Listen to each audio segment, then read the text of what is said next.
Namaskaram and a very good morning. Hope I am visible and audible to all of you. Can I get a confirmation?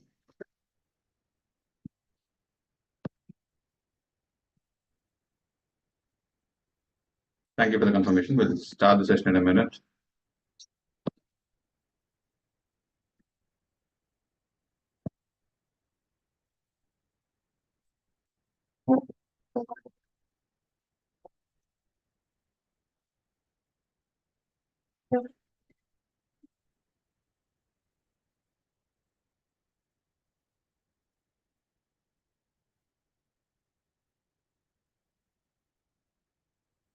Okay, so hope you found the yesterday's session insightful in terms of how you have to use this last minute exam tips. So today we have two more super seeds. We have Maitreya and Pavan who are along with me right away. So we'll start the conversation just like the way we did it. And at the end, we wanted to have a Q&A where you can directly interact with them so that, the learning process will become completely complete and comprehensive so that you can use these insights to take this forward. So to begin with, I'm sharing the screen. Please confirm if it is visible.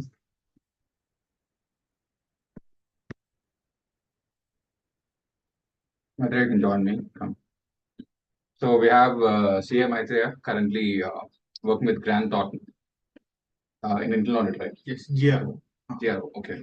And today is auditing a unit of a company which is right opposite to my home. So this is pretty cool. Okay. I'll share a story before we open up the conversation.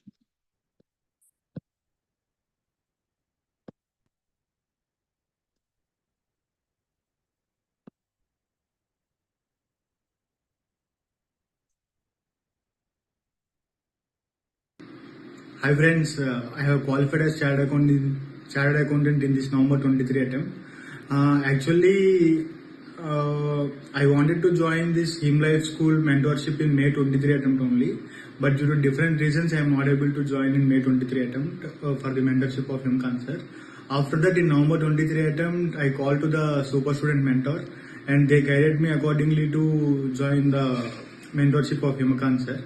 So, what made a difference for me in this attempt to qualify is I'm a bit demotivated before November 23 attempt to sit for the exams, do a plan, study consistently, wake up early in the morning. Because this is my fifth attempt, I am a bit demotivated emotionally and intellectually. So when I met Himkan sir, he gave us a plan. The initial days of mentorship is in such a way that it is all about training the student. What is the purpose we are doing the chartered accountancy course?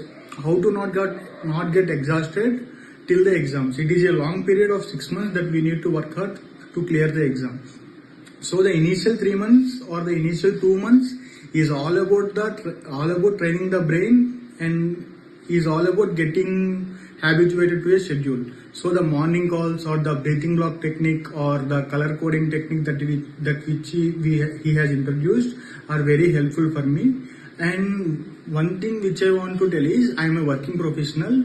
Even though I am working for 6 days in a week for the office, every day morning I used to study for at least 2 hours, and every day evening I used to study at least for 2 hours. This happened only due to these group sessions that are being arranged by the Himkan sir in the midweeks, which motivates me for the rest of days in the week. And one thing is this group study hours which we used to attend, that also helped me very lot. And during the end course of my preparation, the one day which is there before the exams, before in May 23 and November 22 attempts, I am a bit panic about the time constraint and the syllabus that used to be covered in the one day. But Himkan sir has given me some schedule according to which in this hour you need to complete this syllabus, and the next coming hours you need to complete this syllabus according to the priority that he has chosen. That helped me a lot to keep my nerves cool and complete the syllabus accordingly in the last one day. That helped me clear the exams this time. So joining mentorship is essential for the people who are struggling with their attempts. So if you fail once, if you fail twice, that's fine. But failing is unavoidable for 1 or 2 times, but if you're continuously failing, there may be some error at your part. You need to take some sort of help to come out of it. So if you want that sort of help emotionally and intellectually and each subject wise, then I would like to recommend you to join Hemkan Sir's class. That would be very useful for you. Thank you.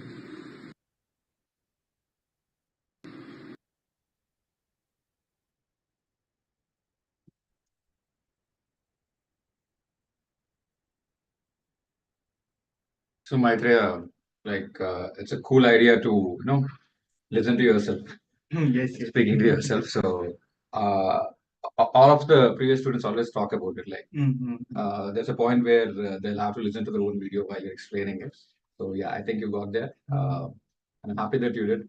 Now help them understand, because the current context, as you rightly said, the first 2 months. The first 2 months is all about setting the mindset, setting the routine and all. But right now they've reached somewhere. They have exactly, let's say, 35 days, 40 days. So at this junction, out of these aspects, just quickly take them through the journey and then help them understand what should be the focus area from now onwards. So this is exactly what I wanted from you for the day. So you can take them through this. So what exactly has happened, and what are the focus areas which they should be working upon right now? Yeah, all yours. So, hi friends. So at this point of time, you should be studying very hard.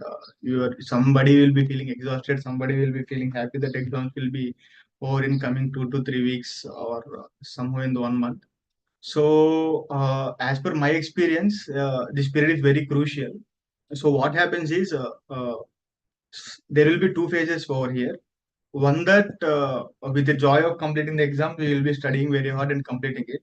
One phase is that we will be very panicked that I did not complete this part of the syllabus, I did not complete that part of the syllabus, this is very tough for me, I am not able to solve this sort of sums, I am not able to understand this concept in the audit, this concept in the law. If you are writing both groups, then it will be another sort of cinema for you. So what I am telling is, you need to stick for your own plan, some plan which is prepared by you or which is given by our mentor. So if you are able to create your own plan, that's fine. If not, you need to stick for some plan provided by Himkans, or so that will help you clear the exams easily. So coming to exams part or subjects part, so by this time you could have come to a stage that where you can understand which is your strength and which is your weakness, and in each subject which is your strength and which is your weakness. So you need to cover at least 70% of the syllabus in such a way that if any question comes from that syllabus, you can answer it 100% and you can secure the marks from that sort of chapters and that sort of part of the syllabus. So that clarity should be there for you to not get panicked in the end of the coming days, because last 10 days or last 15 days of your preparation will be very, what we call, your brain should be very clear what should be done in that last days. You should not be sorting out the things, what should I read, what should I not read, this concept is hard, this concept is easy. Then you get stuck in that point and it will create demotivation for you. So what I suggest you is, you keep your priorities very well. So if SFM is your strong subject, if you are not able to deal with some chapters in the SFM, so you have that plan. So priority A, priority B. If M&A I can do, forex I can do, or derivatives I can do. If some chapters I cannot do, so valuation, equity valuation, I am not able to solve it. So you keep it in priority. You should not leave the chapters which you are not able to solve. You should have an idea what is going on in the chapter. You should have an idea. Some sums will be easy, some sums will be hard. You can focus on the theory in some chapters in the SFM. Like that, I took example of SFM in audit also. So for some people, standards will be strongest point. For some people, other than standards will be strongest point. You should heavily focus or invest your time in your strong areas, and you should work on your weak areas, such that your strong areas will give you confidence to work on your weak areas and clear the exams. That clarity should be there for you. You should not mix all things at a time, and you should not get confused what to read and what not to read. That is one clarity you should get. And another thing is, regarding the subject is over. Another thing, you should keep your brain very calm. You should not think what will come in the exams, whether I can write it or not, whether 3 hours will be sufficient or not. All these sort of things. Okay. So all these sort of things will create unnecessary what we call blockages in your brain. All your focus should be on controllables. So all you can do is wake up in the morning, study hard, take some well good breaks, and focus on what is in your hand. If you keep on thinking on about the how paper will it be tough, will it be easy? So whether I need to focus on this chapter, whether I need to whether the exam last time this some scheme, whether the same will come in the coming attempts or not. All this will be unnecessary pressure in your brain, and your energy will be exhausted by thinking about these things.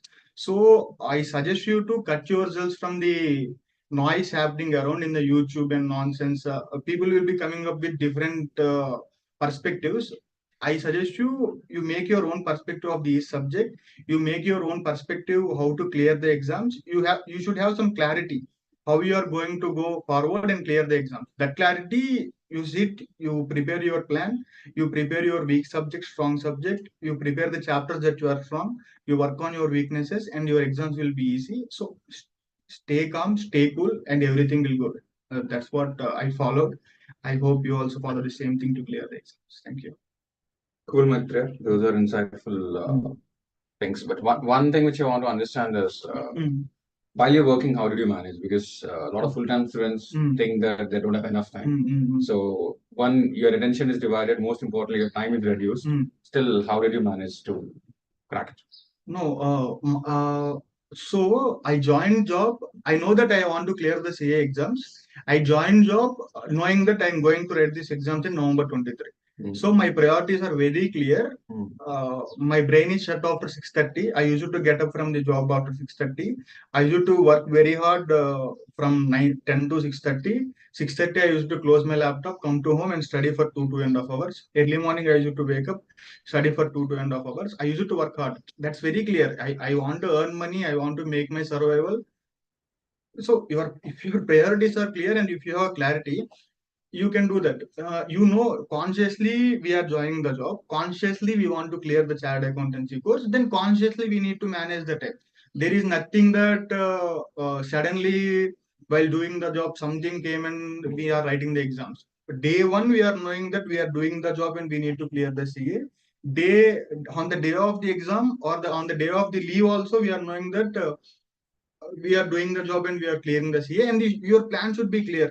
During my leave period, I will revise this sort of the portion. During my what we call working period, I will study this sort of the portion. So I will revise this one, this thing. So planning is very important and priorities are very important. So your priority should be in such a way that work and study, because work is for survival, study is for your qualification. You cannot what we call rely on this job or make this job which you are working as your primary job, because once you qualify your life will be different, what you will be earning will be different, your position will be different, your respect will be different. This job is just for your survival or something. You join for some reason, people will be having different sorts of reason to join the job before qualifying CA. So your reasons should be locked. You should not be getting different sort of XYZ reasons to do the job. Your whole priority should be clearing the CA. Once you clear the CA, you will be getting many jobs. That part pre-qualification, what you're having job is just for your survival. That should be very clear in your mind. And one thing should be clear that we are on the day of joining job, you should have clarity that CA is my priority. Job is for my survival. If anything is coming between my CA and my job, I should keep it aside. I did not go to movies for 3-4 months. I did not meet my friends. I did not chill. So some things will be there. When I get exhausted, I used to meet my friends. But priority should be doing the job for some time. But back of the mind, CA clearing CA should be your priority. So that will be very helpful for you. So we know that job is just a part. CA is the main thing that should be in your brain. Once we get into job, we get into these things that I am the whole and sole responsibility of the company. I need to, if I am not there, company will shut down. So you should not have all that. Your priority should be clearing CA. Job is just something which we take up just to survive or I took up job frankly for some sort of diversion. I am exhausted with sitting in a room and studying for hours and hours. So I took a job. That's my so I met new people. I made new connections in the job. I quit the job after qualifying CA. That's a different story. So you prioritize your course, you prioritize your CA other than the job, then life will be beautiful. That job is not your life. CA course will stay with you for longer period. You will get better opportunities after qualifying. That should be in your mind. So this is how I managed. But now here you specifically mentioned about sharpening of the axe Mm. before blindly starting to cut the tree. Mhm. So what do you mean by it? Uh, Actually, vaguely studying does not help to clear the CA. That's clear. If you are self-preparing or if you are taking any sort of mentorship, if you are vaguely studying, end of the day, coming to the exams, you don't know what is to be done. You should have a plan. You should be prepared that FR is your strong subject. You should be prepared that I should wake up at 6 o'clock. You should be prepared that I should prepare for 16 hours a day or 14 hours a day. You should be having that sort of clarity, and that happens before the preparation only. It should be started. So if your priorities and if your plan is locked, that helps you to clear the say. In the meanwhile, demotivations and everything will come. But once everything is locked at the beginning, that helps to move forward. That happens in the initial months. Now also you can start. You take one day or half day, and you start looking at how things are, how far we have come, how far we need to go further, and that tracking should be there. That if the tracking is there only, we can easily clear the exams. So that's what I meant, and that helps to focus. Once you sit starting SFM, if you are doing, or FR if you are doing, or audit if you are doing, SFM should not bother you. Once you are studying FR, audit should not bother you. So if that proper planning is there, there only you can think like this, and your mind will not be cluttered with different sort of thoughts. So that helps you to focus on the subject very clearly.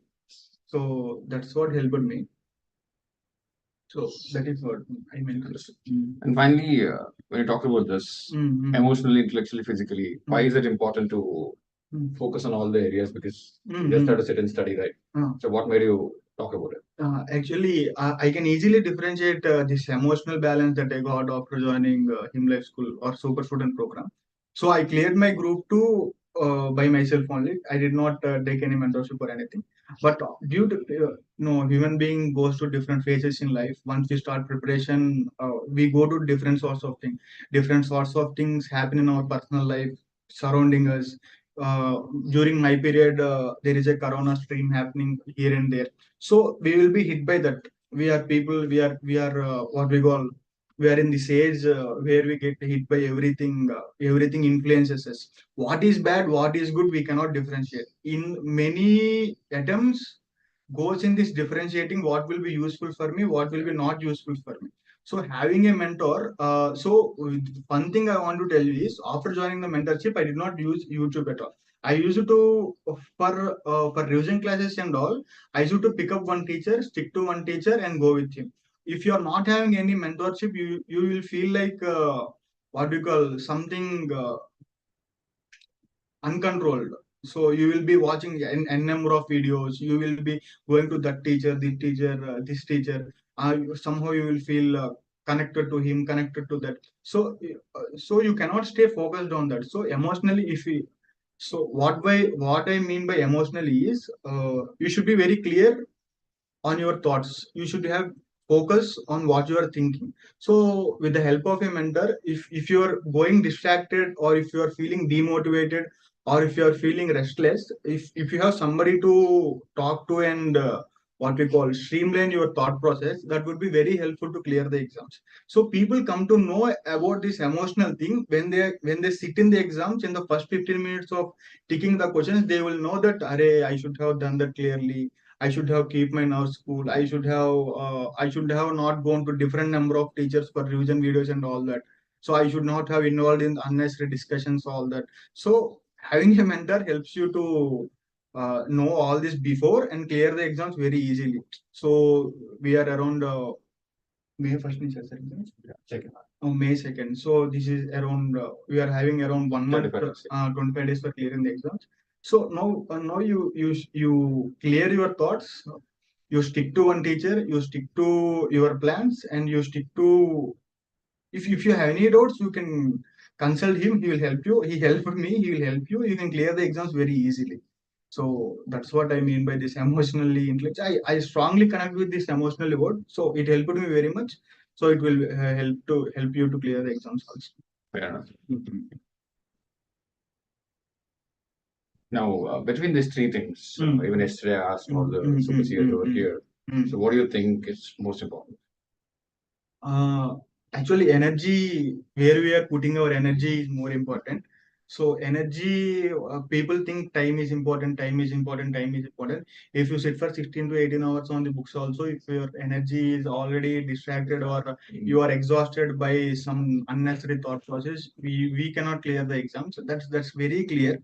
Your attention, so attention is something which you get by focusing or streamlining your energy on something. So your energy is very important. If you get hold of your energy, that will be very useful for you. If you get hold of your energy, and if you know what is the technique to get hold of your energy, without exhausting or wasting your energy on different thoughts. Energy wasting means you should stabilize your brain on things. You should have focus on one thing only. You should streamline your energy on one thing. That helps to clear the exams. Post the exams also. Currently, I am working in consulting.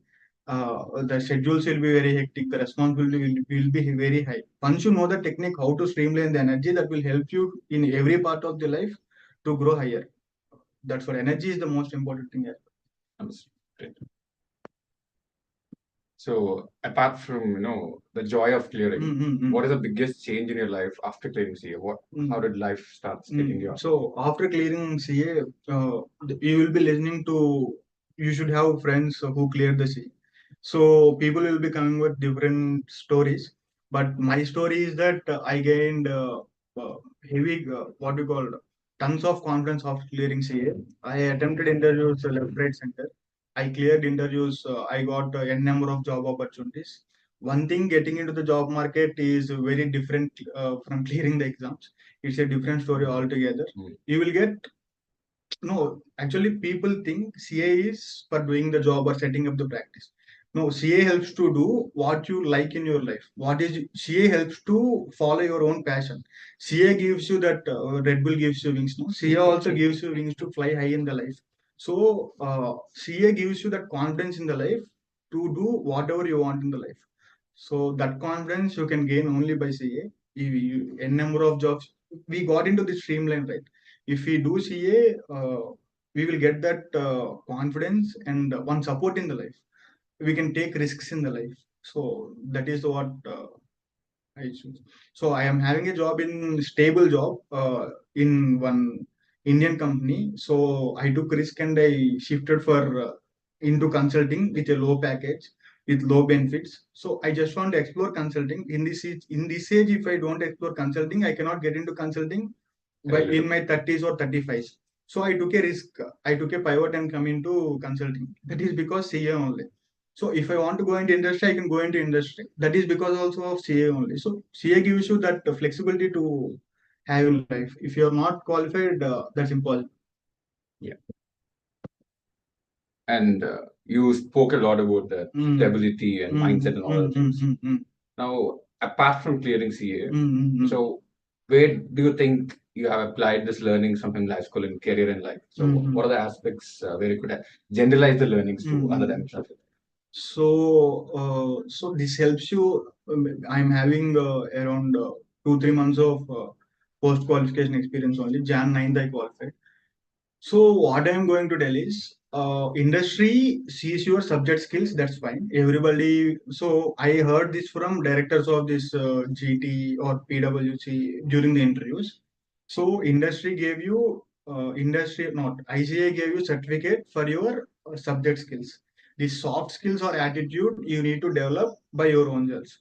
So there is lots of competition in the market for consulting jobs. The way it took me around for both groups 7 attempts to qualify. There are lots of people in the market who qualified within 2 attempts, 1 attempt. I saw them struggling to get the job. So with my interaction during with leadership during interviews is I used to ask feedback from them. So regardless of whether I get selected or not, I used to ask feedback from them. They used to tell me, so you are very clear about your thoughts. You are very clear about what you want to pursue in your life. You are very clear about what you are going to. So all this came because of conversations. I used to have I had a conversation when I am going to interview with Himkan sir. So that helps to stabilize your brain.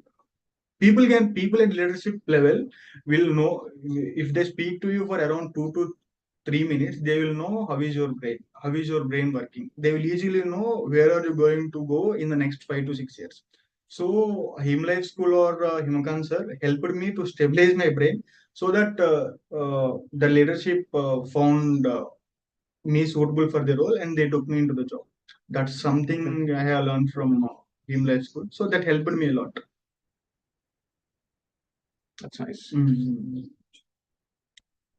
So you said during the interaction with leadership, they're able to spot you in 2 minutes, right? What do you mean by that? Like, because everyone is a CA. So what are they spotting and what are they actually looking into a particular candidate or a person? So, No, they'll ask you. Initially, I have seen these interviews how they happen is every interviewer will be having different perspective. Some interviews will comfort you with 2 3 questions. How is your mother? How is your father?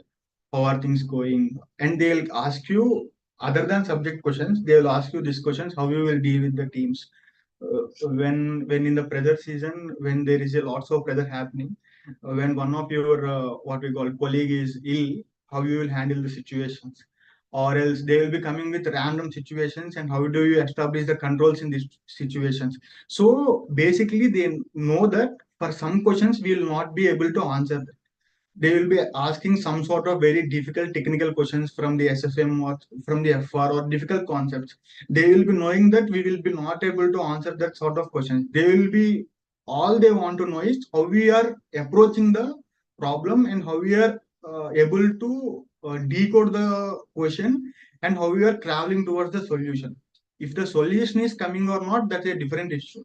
The journey from the problem to solution is what generally the leadership sees. yeah. When we are working also, they will give us a client. First impressions will be known. Within 5 to 10 days, they will be having a review with us. So while doing the review, they will understand how the problem is being decoded. So the Right. stable brain helps to decode the problem very wisely, and the solution is a different thing. They will be having different factors. So that is what they will be able to know. In fact, this is very important for exams also. Most of the time, it's not about the answer. They look into the process, and Yes, yes. that's the reason why they call it stepwise marking. Stepwise Yes, yes, marking is yes. all about how do you break down the Exactly, solution exactly. into parts. Yeah, good. And yes, the classic question. Yes, I recommend for many students. So you need to get into mentorship. You need to clear the CA. I strongly tell people will be coming with nonsense discussions, but you need to clear the CA. Once you clear the CA, your life will be different. I'm not talking about money or anything. That will give you a different level of confidence to do what you want in your life. So if you are not able to, no, people come with different stories. If you are not able to qualify CA, you get into CFA, CPA, nonsense. Those courses don't work in India. Once you are in India, you be a chartered accountant. You can lead a happy life. You will have that confidence in your life. You can easily sustain. When you are 40 or 45, you will not regret. You will be happy that you worked hard in your 20s and you have cleared your CA. You will cherish all your struggles. You will cherish all your what we call sufferings. You will cherish all your sacrifices that you have made for your course in your 40s. I have seen people who cleared their CA and who are happiness is not about sitting in the room or not working at all. Happiness is enjoying their work. Happiness is having that position. Happiness is having that command over the whole company or being a CFO, CEO, or director or partner in the big four or consulting firms. That you can go through only chartered accountancy course. I have seen people who are having tremendous knowledge, tremendous hard work, But without qualification, we cannot get into leadership roles, or without qualification, we cannot get into that sort of positions in the industry or consulting, whatever it may. So if you are not able to, no, every person is not the same. Different people will be having different problems. Different people will be having different people will be going through different sort of journeys in life. So if you want some sort of external support, it's better to take the support, move on from that part of the life, and cherish the moments coming forward in the life. That's what I suggest. Take mentorship, clear the sea, get out of this, have a happy life. That's what. That's what. Now, coming to mentorship, there is one more new dimension. With you, it was once in a while offline conversation, but right now you're staying in a student facility. So, what are your thoughts on offline mentorship, like full-fledged offline mentorship, where they stay with us? Okay. So offline mentorship. So end of the day, I believe in forming habits. So habits will move us from failure to success. So habits are not as easy as we speak. We come with different backgrounds, different thought processes, different dimensions. So individually staying and changing habits is very hard for people. Particularly, I'm talking about this age group 20 to 25 or 18 to 25, 26. We will be having adrenaline rush, dopamine rush, all sorts of things, but we are not able to streamline that things into productive habits. So what I say is, if there is a choice of offline mentorship, you come to offline mentorship, you will be provided a facility. You can stay in a what we call a nice environment. And one thing that I suggest to people is, people grow with the environment they stay in. What environment we create around us helps us to push ourselves up and grow up. If you are creating four or five people around us who are demotivating us, or what we call what, demotivating, or they will be energy, they will be eating away or drinking away energy, draining our energy in such a way that we cannot focus on our own things. Right. So offline mentorship cuts you from all that nonsense happening around us. So world is different. Everybody will not be there to support us or push us forward. There will be n number of people or x number of people around the world. All we need to do is focus on our things. If offline mentorship helps us, because everybody coming here will be having one focus, clearing their exams and moving forward in the life. So having like-minded people around us will help us easily clear the exams. So offline mentorship is very good. So if anybody want to join, you can join. No issue regarding that. Perfect, Maitreya. So basically, let's see some practical applications of offline, because right now we're anyways here. So see how we can do real-time problem solving. Shifting it to here where we have rest of the students. Yeah. Want to see if something better can be done regarding lighting. Maitreya, come and sit over there. Yeah, display the lights here and there. What works better? Yeah, I think this is fine. So let's check.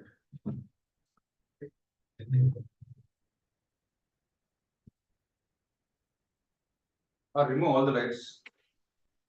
Now, I think that is distracting. This is distracting. Yeah, now switch on. I will switch off the all lights also. And remove everything, then we'll do it. Now decide what is that one light which will help us. This one light should solve the problem, which should be probably there. Which should be behind the system. Or should we just flip it completely?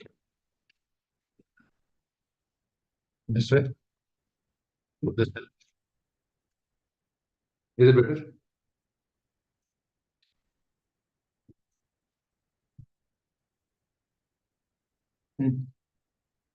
Switch it on. I think this should work, yeah. Come.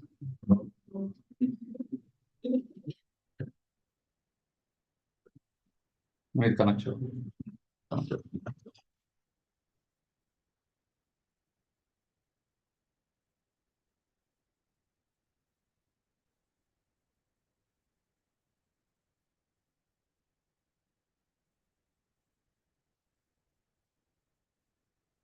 Prem, we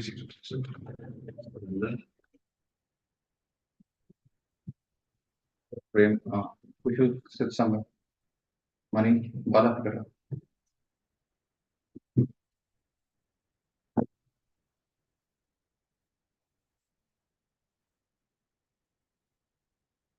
Phone కొంచెం side, so that Bala on this side. So that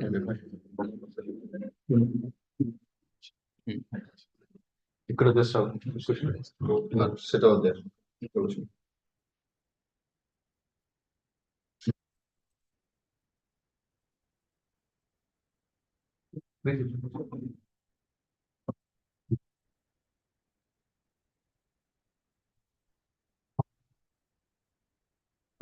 Am I audible? Yeah, okay. Money, you have to come close to the RPA. I find it hard to set a meeting for just 5 minutes. Money, do it.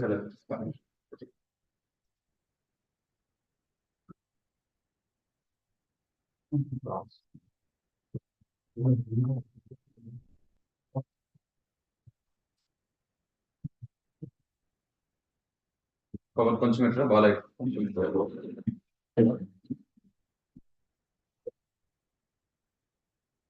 okay, that's all. Now, what are we trying to solve? Basically, we have an open conversation on how to fix all the problems in our preparation. So you guys on the other side can also unmute yourself. So we have CA Maitreya here, and we also have CA Pawan Kumar. So basically, I'll give his intro shortly, but let's do a quick round of Q&A so that whatever you learned so far since yesterday gets synthesized. Okay. We can start with Bala. So Bala is preparing for his foundation. So you're new here, yes, the new kid on the block. So let us know a couple of questions which you might have in terms of clearing your foundation. You tried it last time, it did not work out, unfortunately, but right now when you want to get started with our new process, so what do you want to know about preparation? I just want to know the planning before how to prepare for exams just before the exam of 1 month. In the pre-exam revision, means the last 2 or 3 days, I need to know how to prepare the planning and all. Fair. So Bala has 2 questions. One, how to prepare in the last 30 days and how to prepare in the last 1.5 days. Yes. Between the exams and before the Yeah. just before the exam, between the exams. 30 days and during the exam week probably. That's what you're Yes. doing. Yes. Mani, any questions from your couple of questions from your side? Yeah. How do we improve our presentation? Okay. Can you be a bit more specific? While writing theory paper, how do we improve our presentation? Okay. So How how do do we you score good Now, marks? what is wrong with your current presentation? I need to write more accurate. I'm writing somewhat vague in auditing subject. I'm more precise in writing strategic management, but in writing auditing, I'm more vague. I need to know the actual terms that need to be presented in the exam. Understood. So one question is, how do you improve the presentation, especially when you're writing theory papers like audit? Okay. So currently he believes the answers are a bit vague. So how do we make it far more precise and far more scoreable? Yes. Anything from your end? Kushal is preparing for his CA Interboard, which is writing. Mani is writing second group of inter. Yeah, Kushal. So I wanted to know how to use the question papers, like how I should differentiate between important and how I should able to recall this stuff. Mani, pass and you have to, which subject you want to talk about? Like Pick up we are anything. taking from we are taking accounts like now we have the second question, so balance sheet. Now I wanted to know like this is the third question, like this is the balance sheet one. So I wanted to know how I should able to properly present it. Like there are times when I make mistakes in the format, and there are times when I make mistakes in certain like making notes to accounts. I used to skip this thing. So I wanted to know how to present the answer sheet. One, and second, I also wanted to know how I can able to use it. Like there is a similar question. It's over here. It's profit and loss one. Another one is cash. Another one is cash flow statement. So I want to know which paper, I mean, like if this question is important, like normally in amalgamation, it's much more important compared to a cash flow statement. In amalgamation, it asks 14 marks. So in that also there are certain methods or different methods of solving the paper. So I wanted to know which is more better and how to approach the question paper first thing, and how I can able to easily recall many points. And there's a difficulty in recalling in taxation. So I also wanted to know that. Okay, so if you combine the range of questions, this is what we have with Maitreya and Pawan. So basically, first set of questions are how do you use the last 30 days, which is very relevant. And then between the exams, like 1.5 between the exams, one set of questions. Next, directly about presentation. Money question is more from the theoretical. How do you present your theory answers better? Now, Kushal is asking how do you present your structure your problematic solutions better. So this, I think this is relevant for each and everyone watching us. So both of you can share your insights regarding this. Regarding the presentation, so uh, we need to practice more. I also used to in exams. What is the first step? What is the second step? What is the process of solving a question? So the confusion comes because we audit the questions and answers instead of practicing. So if we practice more, uh, we know the flow of the answer. So that what is the step one? What is the linkage? What is how the step one is linked to step two, step three, step four. So in that way, for the practical questions, if we practice more and observe the study material, how the answer is being presented. So in this way, we can better present and uh, understand how the flow is going. Like even after many practices also, like if it's any question like an account, and mostly it comes in for me for in costing, I'm unable to properly think for the first step, what will be my first step and second step. I scramble. I usually put like sometimes in this in accounts last exam, I wrote notes to accounts first, then balance sheet, then profit and loss. In similar question, again I wrote profit and loss first, then cash flow, and I'm scrambling it. I'm not having a proper and it makes it makes it a little bit difficult for me to make like in writing the answers or getting the marks. So that's where my problem is coming. So the main reason could be you are reading the question and looking at the answer. So if you are doing that, that is bound to happen. So first you need to look at the question and think of an answer from your own side. Not you should not look look at the answer. You should think of an answer from your side. What could be the first step? What could be the second step? And if you are not able to, then you should look at the answer. How the first step is coming. Why it is being started with this step. And the second reason could be there is some conceptual gap if that is the case. So first you need to read the concepts. You should be strong with the concept. Then look at the question and try to think of your answer without seeing the answer. Try to solve the question without seeing the answer. Then you'll understand. I guess why I'm not able to start with the first step. If I complete the first step? What would be the second step? Then you should think on your own. What could be? Then look at the answer. Then you'll understand what is the process, what is the flow. So then, if this is the second step I'm missing, I have read the concepts, but why I'm missing the second step? So again, you should look at the concept, what you have missed in the concept. If second and third step you are missing, what is the reason? I went through the concept, but I'm not able to solve the second and third step. So again, you should go back to the concept and look why I missed this, where the gap was, and again you should correct your concepts and come back to the solving of questions. So that is it. Andre, you want to add something? I want to tell the same point. You need to develop the flow. That flow comes only when you have conceptual clarity on what you are doing. So you told that you are writing notes on accounts first, P&L account next, then balance sheet next. You need to understand that accounting works in such a way that the journal entry to ledger posting, ledger entry to P&L to balance sheet to notes on account. So notes on accounts comes after the balance sheet. So you need to understand this flow, and this flow comes only when you have conceptual understanding. You should not go. CA is not such a exam where it works like question answer. It does not work like that. Every question may be having the same concepts, but your concept should be very strong. Then you will be able to develop the flow. Then only you can write in such a way that one beauty is that everything will be having the standard format. If coming to accounts, there will be a standard format. That format you can only present in the exams when you have only conceptual, very strong basics and fundamentals. So you need to develop that. You need to put some time on that. You need to put some energy on that. So if you get that, you can easily come out of your problem. So second thing is that 30 days of preparation and 1.5 days of preparation. So 30 days of preparation and 1.5 days of preparation is a reflection of what we have done in the past 2 or 1.5 months or whatever it may be. So time frames are different. This 30 days is same for everybody. So what we are doing is 30 days is the result of what we have done in the past 1 month or 1.5. So in these 30 days, all you need to do is keep revising. So I have known people who have cleared the exams in 30 days also. That's a different story. But if you have any past preparation or past what we call planning for these 30 days, you need to stick further.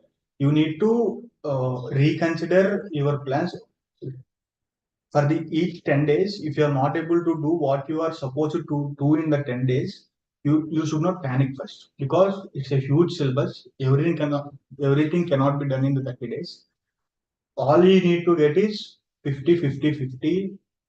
I don't know how foundation now it is working. 50 50 50. So you need not have end-to-end understanding, line to line knowledge or conceptual understanding of the full subject. All you need to have is some sort of perfection and command on the 50 marks that you are going to get. So this is not the mindset which you need to start the preparation. This is the mindset you need to have in 30 days, so that you can keep yourselves calm and study to get 70 marks. Yes. So you need to trick your brain in such a way that only 50 marks I will get. So that you will be able to study for the 100 marks paper. If you trick your brain in such a way that I need to study for 120 marks, including the choice and including everything, then human brain does not work like that. You need to feed yourself such a way that only 50 marks. I have cleared everything intermediate. I have cleared with good marks. I have very good background of myself. I can easily clear the exams. You need to trick your brain and start studying at least. If you trick your brain in such a way that the syllabus is huge, 120 marks I need to get, your brain doesn't work like that. For the first 50 marks you study, then you will be having enough time. You can study for next 70 marks, then you can study for 100 marks, then you can easily clear the exams. Your mindset should be in such a way. You should not panic yourselves, or you should not pressurize yourselves thinking of the huge sums or huge things that will be coming in the exams. You should be very clear what you are reading. You should be very clear what you are going to write. You should be very clear. So what are your strengths and weaknesses? You should have a clarity about that in the before 30 days. During these 30 days, you should work on the basics or the foundation which you have built on that.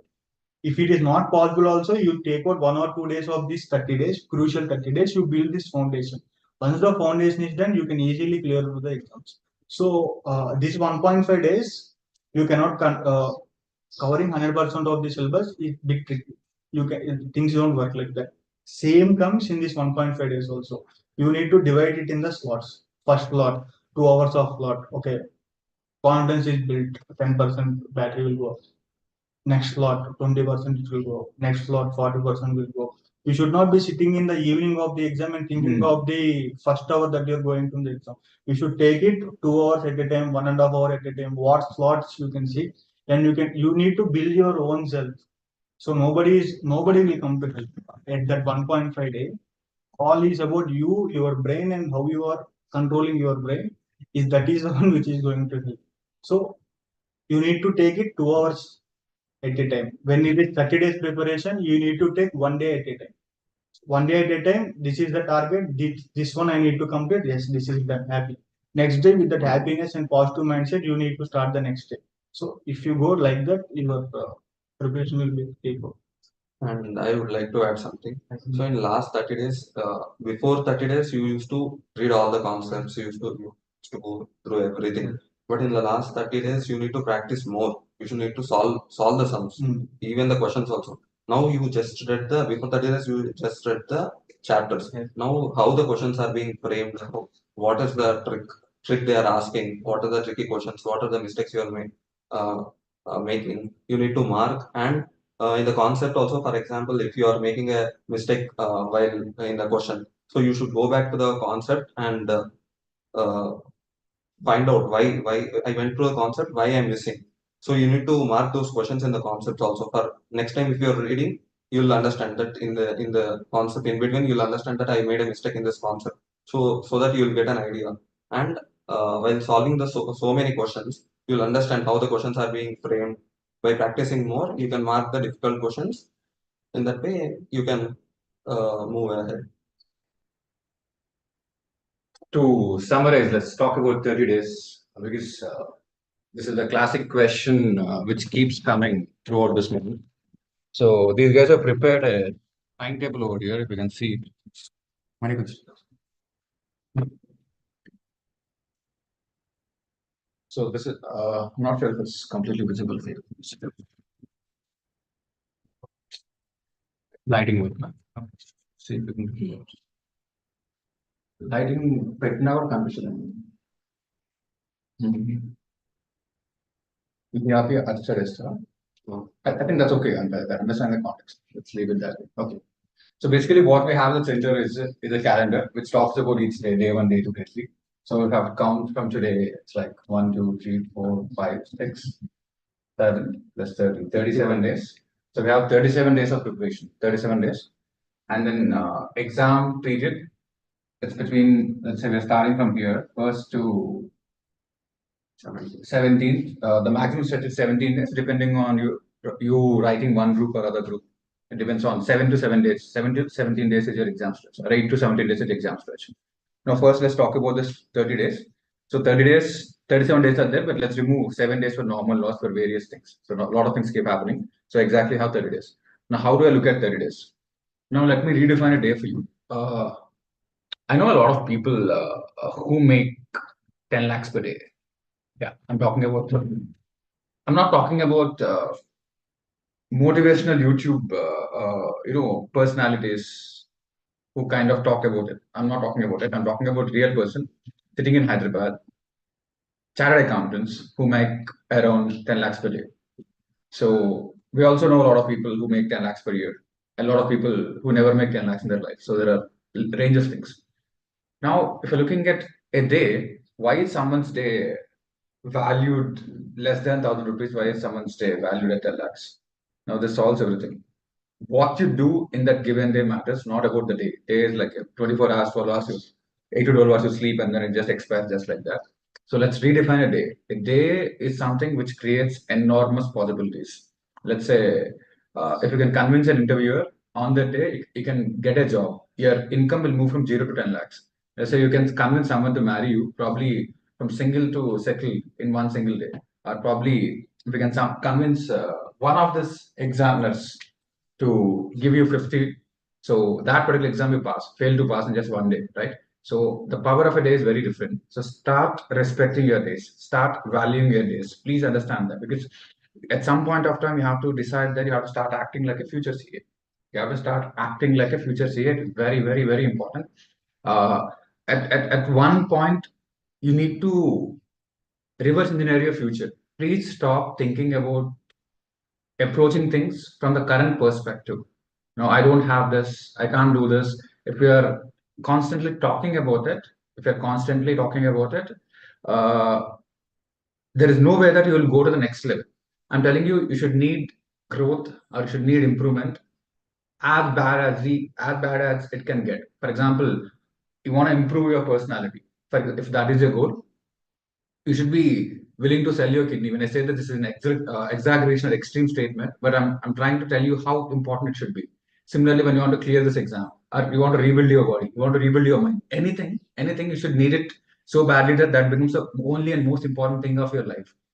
Only when something becomes more that important, you'll maximize your resources. Sometimes when I am talking about in a given day, you optimize your resource. What is optimization? You wake up at 7 o'clock because you're trying to optimize your sleep. I'm saying don't optimize sleep, remove it. Let's say if it takes only 5 to 6 hours of sleep, which is required for you to study. What is the objective? The objective is study for 12 hours. Now, this is the central objective. Don't have an objective for sleep. There is no target for sleep. For you to study for 12 hours, what is the minimum amount of time which I need to sleep? For me to study for 12 hours, what is the minimum amount of food I need to eat? For me to study for 12 hours, what is the minimum number of bullshit activity which I should do?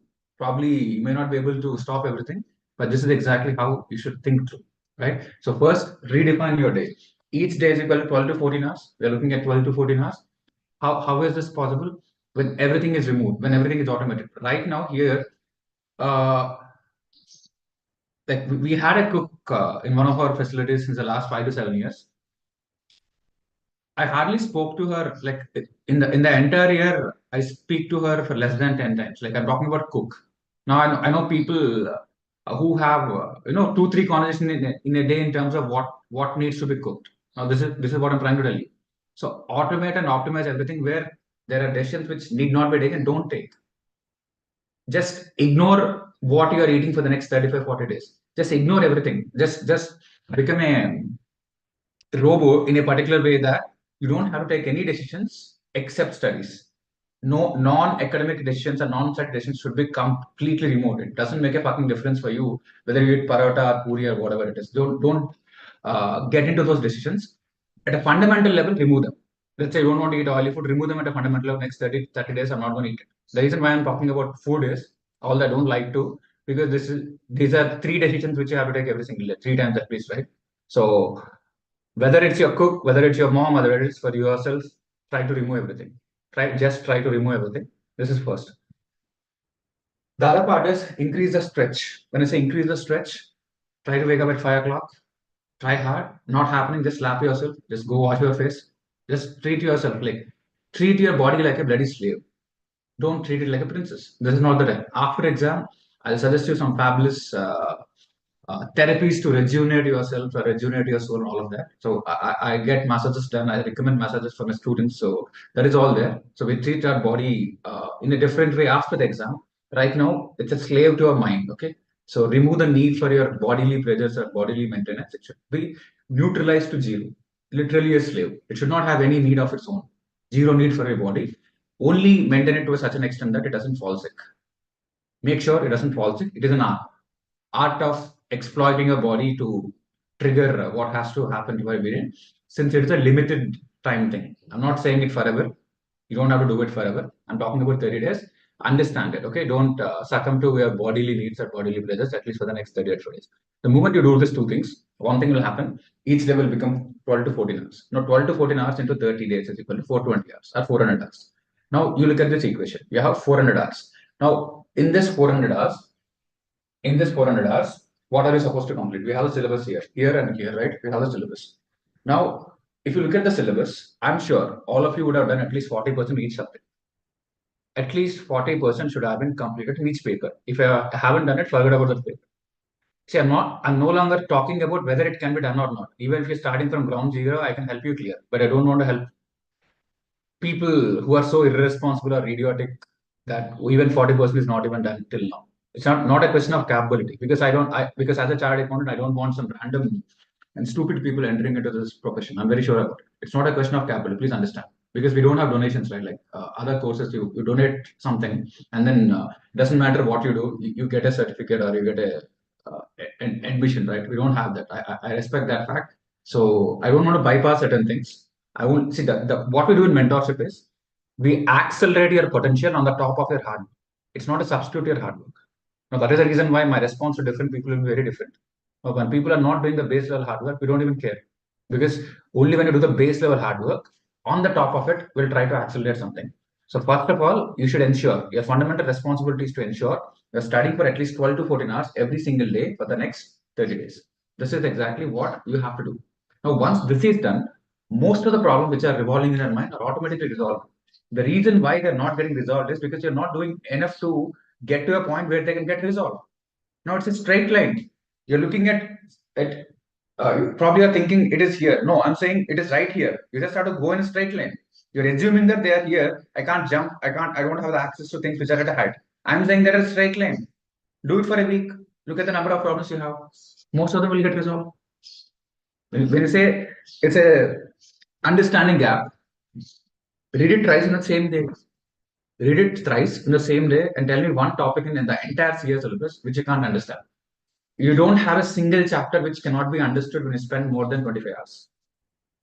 If you spend 25 hours, I'm challenging you, if you invest 25 hours in a reasonable way, I'm not talking about with a high intellect or something. 25 hours is good enough to complete any given chapter in any given subject. Reasonably. I'm talking about reasonably. It takes multiple cycles of learning for any topic, but then nobody puts in the 25 hours. The reason, after 2.5 hours, your threshold is getting exhausted. So go into that maximization mode where I have 400 hours from now.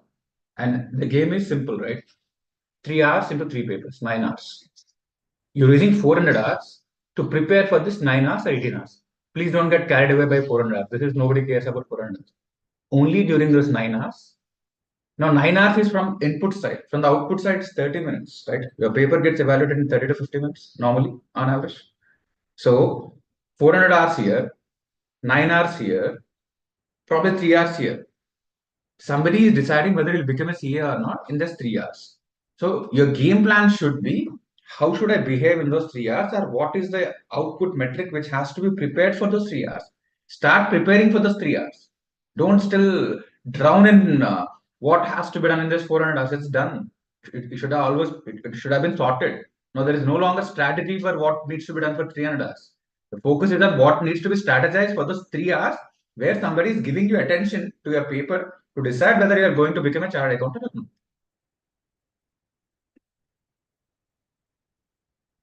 So fix this. Fix your like, it need not be horizontal like this. Or do something where you can see everything. The time, the task. This is the task. This is the time. Time and task. Okay, it's a clear cut tying of time and task. Now, when you think the task is more, let's say this is group 1, this is group 2. If you think that this time is not sufficient to cover both, reduce the task, remove this, only one task. Group 1, these days. End of story. That's it, right? So at its fundamental level, this is exactly how you decide. Now break it down. Okay, 30 days, 3 tasks. 1, 2, 3, 3 subjects. On average, you'll get 10 days. Now instead of doing 10 days at a stretch, we are doing it in 5 days. 5 into 3, 5 into 3, roughly. So fundamental plan is done. Order of planning, always reverse order. Second is your accounts exam. 5 days before that, plus 2 extra days because it's the first exam. So 25th of April, you're starting your first paper. And before that, it's AFM. Before that, it's audit. So you've already reached 15th. Now this is sorted. Now whether for group 1 or both groups, this is sorted. It's the same. 15th to 30th, this is the cycle which you're following. Done and dusted. Now before 15th, 1 to 15th, what's the difference? If you're writing both groups, it's like IBS, IDT, DT. If you're writing both groups. If you're not writing both groups, if you're writing only one group, the cycle repeats once again.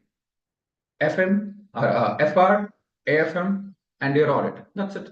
Very simple and straightforward. Now this is also done. Now within this 5 days, how do you distribute something? How do you divide these topics? So if you look at Inter, you have in accounting, you have 3 modules in accounting, right? In Inter, you have 3 modules in accounting. So module 1, you have 4 chapters.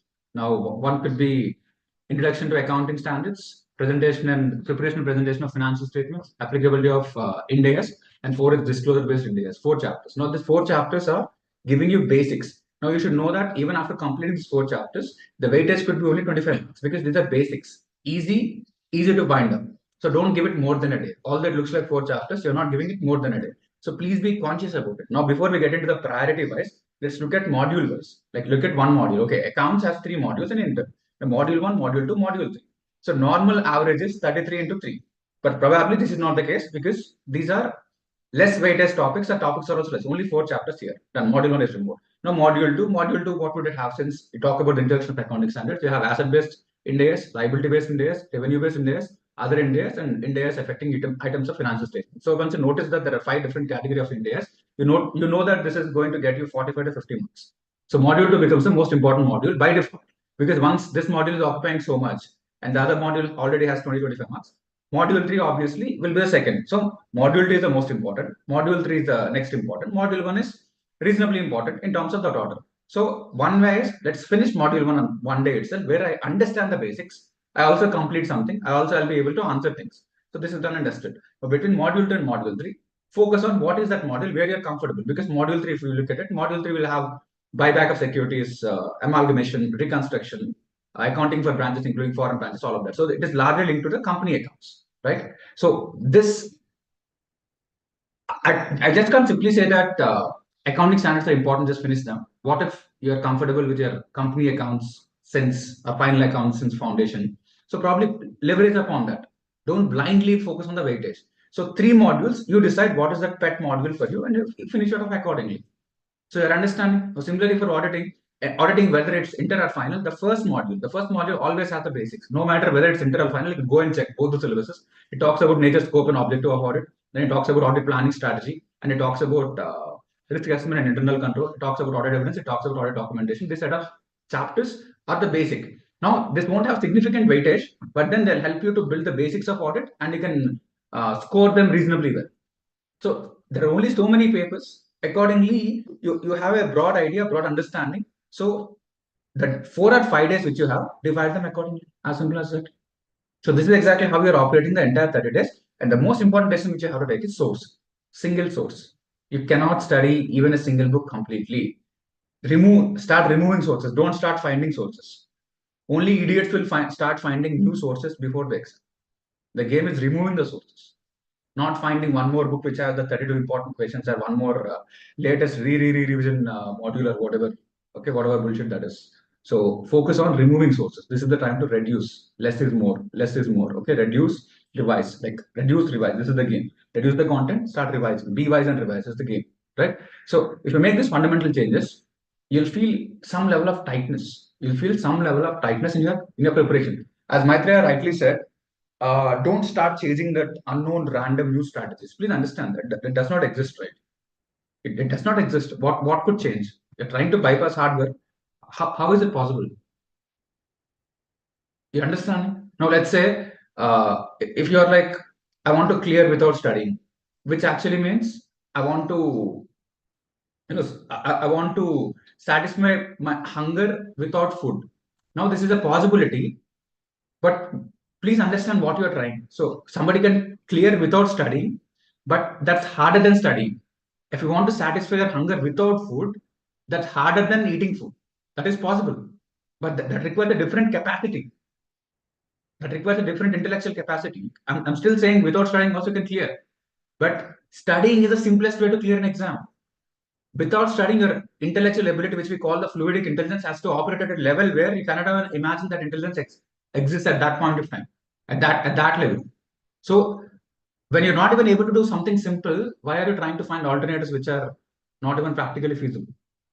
So that is the reason why stop searching for miracles for which don't exist. Focus on the logical structure, and that is exactly how things will kick and go forward. Now, in terms of I would say the presentation part, it's simple. You always have a question paper and answer sheet, right? Like any previous attempt, question paper, answer sheet, both from ICA source. It could be MTP or it could be suggested answers. Any given. This is what I'm holding in my hand is MTP 1 of the current attempt. Now this is the question paper. This is the answer sheet. Now first thing is throw the answer sheet, pick up the question paper, write an entire exam. Write an entire exam without worrying about how much syllabus is completed, because that never gets completed. Please understand, syllabus never gets completed. Even Maitreya did not complete his syllabus. I also did not complete the syllabus. So that is, even Pawan did not. So let's not chase useless targets for the heck of it. So when you find this question paper, answer the whole paper. Take some 10 white sheets, start answering. It just takes 3 hours. Don't think much. Answer the whole paper. Now throw this question paper. You have your answer sheet on your right hand side, then you have a suggested answer on left hand side. So start evaluating. Spend 2 hours in evaluating. End of it. Now you'll clearly know. You don't need anybody else. You clearly know what is being asked, what is being expected, where you are. Do this exercise for any subject where you think you have gaps. That will give you enlightenment about what needs to be studied, what needs to be fixed. This is the base. Once you understand this, once you understand the gap, how do you fix the gap? Practice. Whether it's creating structures for problems, like the problem which Kushal had, or money where theory has to be sorted. If you think you're not able to write theory answers, write more theory answers. Students would do the opposite.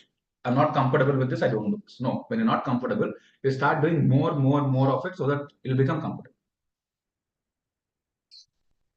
Understand? So this is exactly what has to happen once you identify. But before you go and identify the gap, make sure you do this exercise once for all. It gets sorted.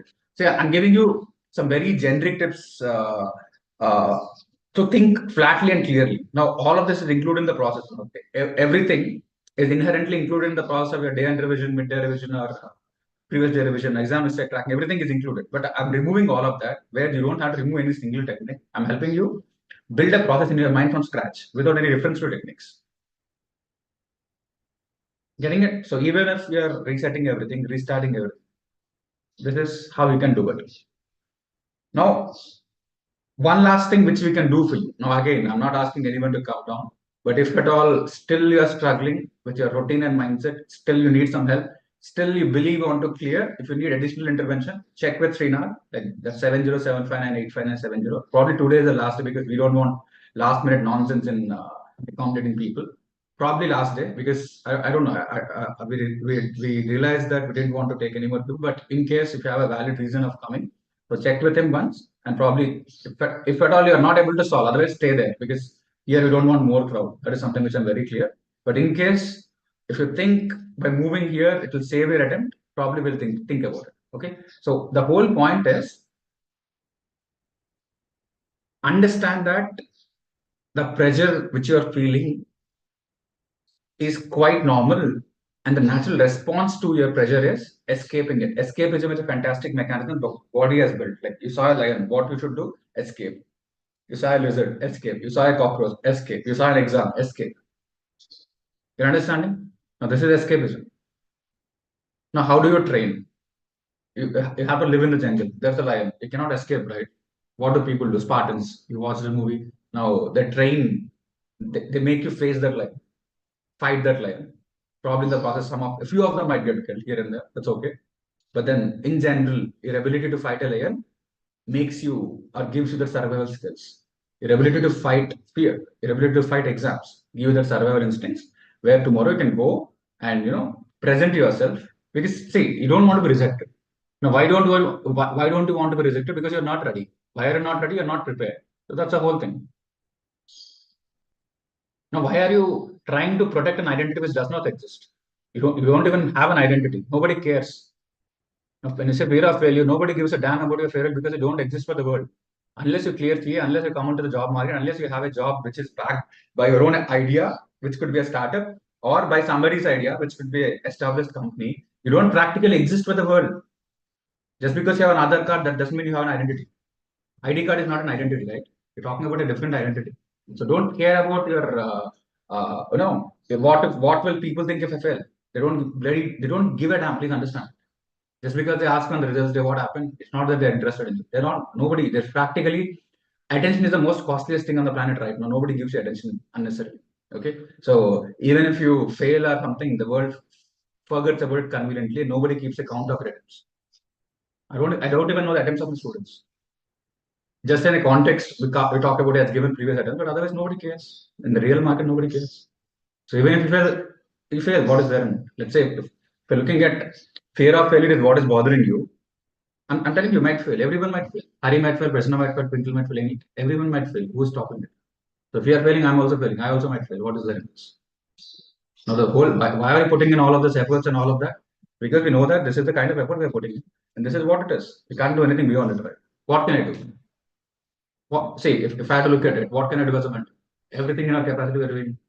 So there's nothing much I can do. That is exactly to the level at which we operate is, what else can I do? It's a question I have. If I don't know what else can I do, what can I do about it?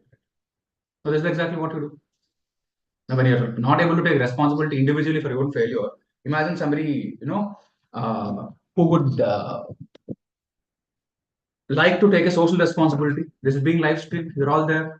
So how am I taking responsibility? I don't know whether it's study or not. I don't know in the last minute or probably in the during the exam, if you fumble or if you make a mistake, that would definitely affect my credibility because we are talking about 100% result. So what can I do about it? There are many uncontrolled. You might genuinely fall sick. There might be an accident.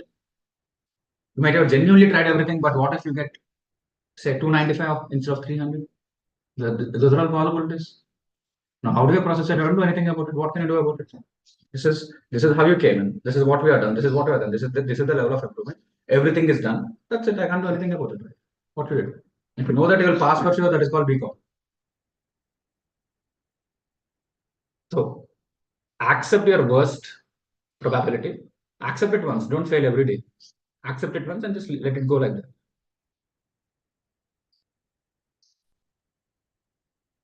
Because moving forward, I don't want to have conversations like this. I want to have conversations on audit. I want to talk about a particular topic. I want to talk about a particular formula. I want to talk about. I'm waiting for that to happen. Let's get there. Okay, let's get there. So today you decide the scope, X, Y, Z group, because there is no one group, right? Practically, there is no option to write one paper, half paper, one paragraph, one question. All that bullshit. Don't get into that. One group or both groups. That's it. That is exactly. I understand only man and woman with due respect. There are other things which the world recognizes, but for now, these are two genders which are easy to understand, right? Group one and group two. Two genders I understand. One group or half exemption. I don't know that. I can't do anything. So decide the scope of a group, not less than that. The scope is decided, time is decided, task is decided, game on, that's it. And you can't play this game for more than 30 days. 30 days is a good time. You can't watch a movie for more than 3 hours, no matter how good it is. 5-hour movie, nobody wants to watch it. So 50-day preparation, it's hard. 30-day preparation is what? Game is on, that's it. We're just getting started. So if you see the level of intensity, why am I asking people in my try's office today? I asked him to come and say, I'm asking people to come, start at 5 o'clock at the home and reach before 6 o'clock. These are all qualified CS now. I am making them do it because it is what is required, right? So before 9, if you get this insight, when you're starting your day, 9 to 5, 9 to 7, 9 to 8, get some download of information, you get a download of insights, and then it happens. And this is the most transparent way of understanding how things actually work. So when you have access to truth and when you have access to reality, you should exploit the truth. Because generally people live in illusions. The whole of YouTube creates an illusion that you'll pass or fail. We're not talking about it. I'm just spreading it out. I'm removing illusions. This journey from fail to pass is like this. You just have to go like this, like this, like this, like this. It's here. That's it. If you realize it is like that, you'll take a jump, you'll fall down, and you're losing the distance which could have covered here. And that's why we say trust and surrender. Where will take you through. This will take you. You don't have to do it. Cool. I hope this answers a lot of questions. Okay, now what I'll do is for another 30 minutes, I'll just open up since all of us have to go back. I'll open up this conversation for the people sitting on the other side, and you can ask any type of questions you might have. Or I'll keep it this way.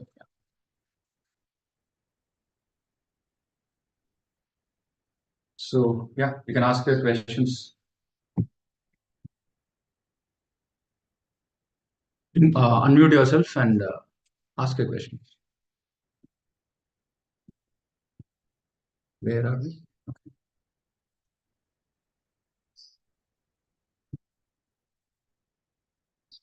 Okay. Yes, go ahead. Any question which you might have, you can ask us. Might try a question.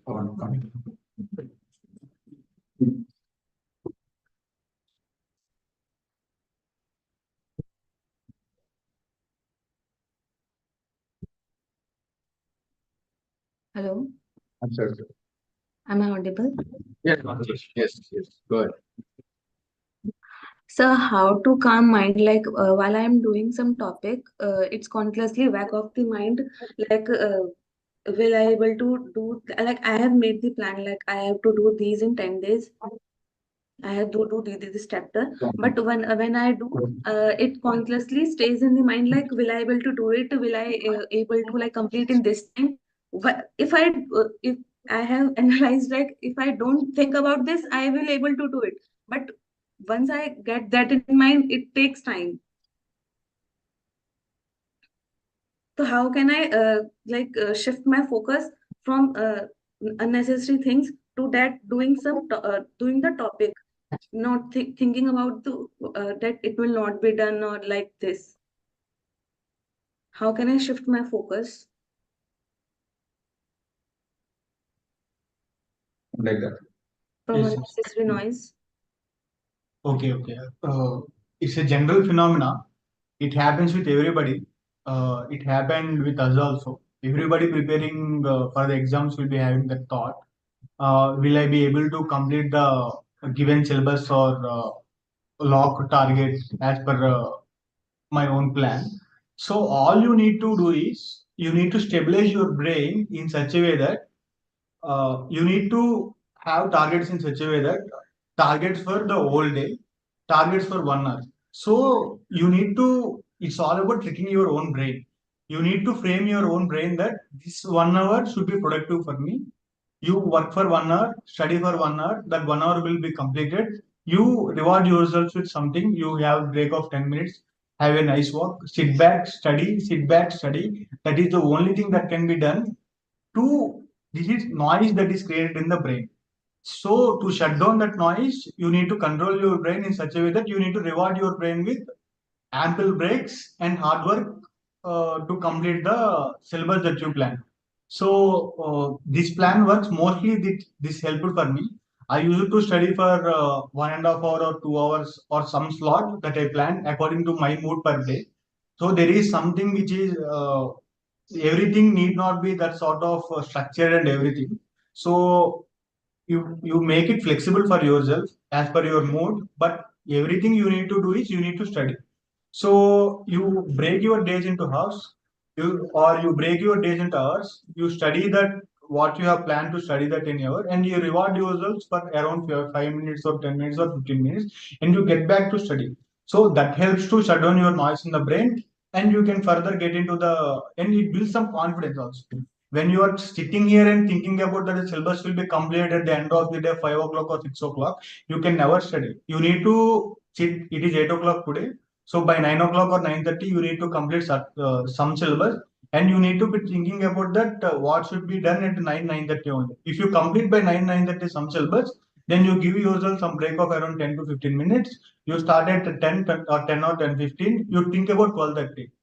12 to 12:45 you take break. 12:45 to 2 o'clock. So that is how you need to plan your day. Then the noise in your brain will be shut down, and you can study peacefully, and you can complete your targets. So you work on this. It cannot be done in a day or in 2 days. If you work on this, this will help you to study in the 1.5 days also. In the 1.5 day, you will be having tremendous pressure. So if you plan your brain or if you stimulate your brain like this, it will help you easily to stay peaceful and complete your targets. And so one thing more, like in the break, like till 9 o'clock, 9 p.m. I shut down like studies. And my mind is open from 9 to like next morning. And when I am waking up, it's like again thoughts like in the while I am not doing anything, it again all the things like I understand. pressure and This, how could you manage? Like you also said this, like you were working around the day and studying from morning, studying in the morning and evening. And how can you how you are able to manage your day, like your thoughts, how like you will be also getting thoughts in the day, like will I able to do in the morning, will I able to do study in the evening, what I have to do, like how to manage mind within that break gap. Within that so break. this is a generic question. This happens with everybody. This happened with me now also after qualification also. So this is something which you need to deal with all of your life. This is not which is restricted to the exams or preparation of the CA course. So thoughts come into your brain left, right, center. According to some studies and all that, 50,000 or 60,000 thoughts come into your brain per each day. If you keep on emphasizing on each and every thought, you cannot do what you are supposed to do in a day.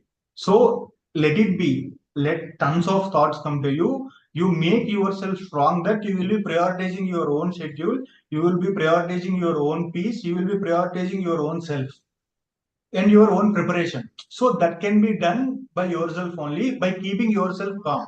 To keep yourself calm, you just go for a walk, you have a conversation with your parents, or you keep on scribbling you keep on scribbling your audit concepts or law concepts.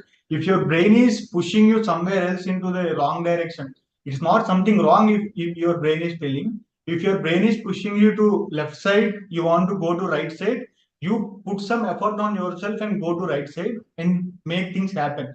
You don't keep on thinking why my brain is pushing me to left side. Is anything wrong to me? That is the nature of the brain. Brain work like that only for everybody. For me, it works like that only. For the people who qualified, it works like that only. For the stalwarts in the industries, like that only. It's all about how you control your things. Don't put your energy on controlling your brain why it is going to left side. You just put your energy on pushing your brain to right side, and all the other thoughts that which are disturbing you to meet your targets will be vanished like that. All you need to do is put some emphasis on this. You need to practice this for 2 3 days or 4 days according to your own strength. Then things will get streamlined. If you give up on this practice for 1 day or 2 days, people generally give up on this practice. They cannot control their thoughts. They cannot control their what's happening inside their brain, and they give up on the exams. Things should not happen like that. You just prioritize your exams. You just prioritize your preparation and push yourself and invest your energy on pushing your brain on the right things, and don't think why thoughts are coming to me and why this thing is happening to me. This is a generalized thing. You need not panic about this. All you need to do is focus your energy on studying, not focusing your energy on why these thoughts are coming to me. Hope you got some clarity. All you need to Yeah. consciously you need to practice on these things. By 1 day or 2 day, you cannot change your these habits of overthinking or tremendous x number of thoughts coming into your brain. You need to focus on this and consciously need to practice 1 or 2 days, 3 days, 4 days. Then your brain gets understand that this is her priority. So you will move in the direction that cannot be explained. That will happen to you for sure. Actually, this is a Like normal feeding thing only to to the happen. Hmm? Actually, this is a normal thing to happen. There are two ways to look at it. For example, you are worrying about that whether this can happen or not, this will happen or not. As Himakant sir told, if you do 100%, whatever the efforts you can do, if you do 100%, nothing more can be done. You should come into that stage where nothing more can be done. So if you are utilizing 10 hours, then the thoughts will not come. And second thing is you are getting thoughts whether it can be done or not. So it is not the solution. You yourself think. If you're thinking about whether it can be done or not, it doesn't give the solution. What is the solution is you should utilize the time. If the 10 hours is in your hands, you should utilize the 10 hours. That's it. So this is how you should think. not thinking about the future, just 1 day at a time. Hmm. Yes, And yes, exactly. when 1 hour at a time. Hmm. Yes, yes. Okay. Thank you. And people who kind of are very accomplished, they'll think about 1 minute at a time. They don't think about something more. They kind of operate at that level. When it's the schedules, their appointments happen in minutes, 10:12 to 10:17. They even have 3 minute, 4 minute appointments. So that's what I was talking about. The day, the value of the day. How much attention are you? It's simple. Time, energy, attention. Now, time is anyway static. Energy, attention. As Maitreya said, don't dilute energy doing unnecessary things. Energy plus attention. Energy, like think about like a boxing punch. Like how much strength can you gather? Now, it's not just about you hitting it just like that. It takes years of practice to get all your body strength into this, and then you hit it right. So that's how it is. So every word you speak, every thought you think about, as I said, thoughts keep coming, but thinking is a different process. You have to get there, but understand it's not something just because you have some mad rush, it's not going to happen automatically. It is something which has to be built across a period of time. But for the limited context, you can't drown in the luxury of overthinking. You can't drown in the luxury of self-sympathy and all of that. These are luxuries. Self-sympathy is a luxury. Who doesn't want sympathy? Who doesn't want to overthink? Who doesn't want to daydream? Who doesn't want to lay around and fool around? These are all luxuries which people can't afford. So you just have to take a critical stand in terms of how much you're allowing yourself. Just like unnecessary food. Overeating is fine, right? We feel good overeating. Like overthinking is also like that. So you have to put an end to unnecessary behaviors. So what we'll do in the next 10 minutes is Kushal, let's do it practically. Go and get your exam, any recent exam which you have written, the problematic part or practice. So we'll have a review here. Kushal, money, you can also get your audit answers. You get your audit answers, or in general writing, whatever you have done. So based on that, we will give feedback. And meanwhile, others you can ask another 2-3 questions. We'll wind up in 10 minutes. So any questions from your side? For an exam, sir. Get that. Get that. Hello, am I audible? Yes, sir. Go ahead.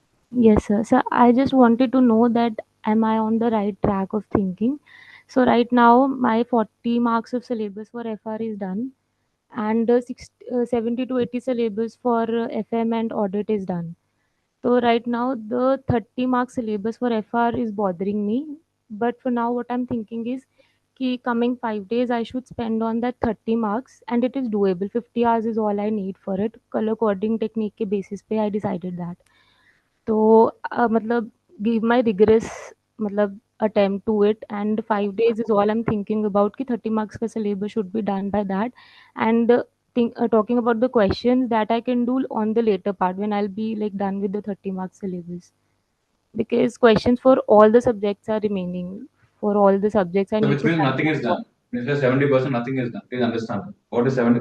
When somebody says 70% is done, for the 70% of the syllabus, if any question is asked, if you're able to solve it, then it is done. See, Okay. syllabus completion is an interesting hobby. When people don't have anything to do, you kind of spend time in reading through textbooks. Look at it that critically. When you say something is done, your ability to solve it should be clearly established. Your ability to recall it should be clearly established.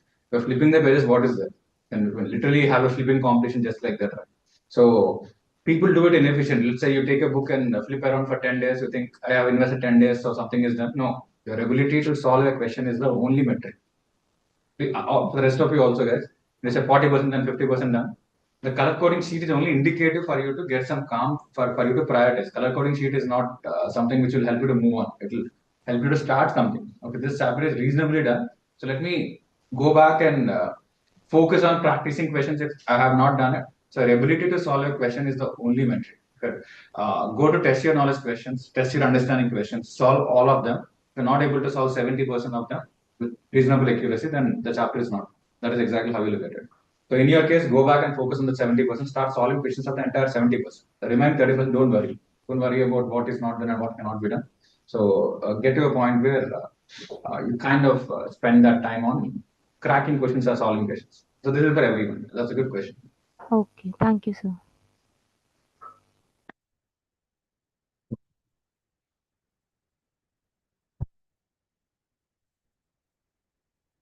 So what we are currently doing is for the software students, they have been writing some exams, like at least a couple of exams to navigate what we make them do. So Bala is here. So this is his accounting paper. So 30 marks.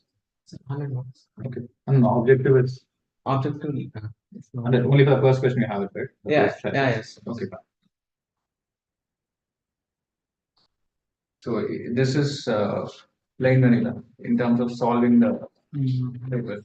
And like arithmetic accuracy is different, but in terms of the structure, format, any quick suggestions that you want.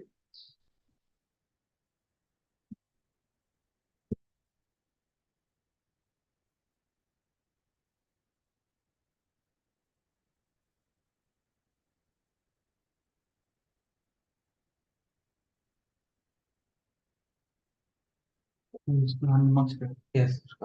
You completed everything in 3 years. Yes. Means I did not attempt some of it. I would say it is unavoidable. Oh, okay, okay.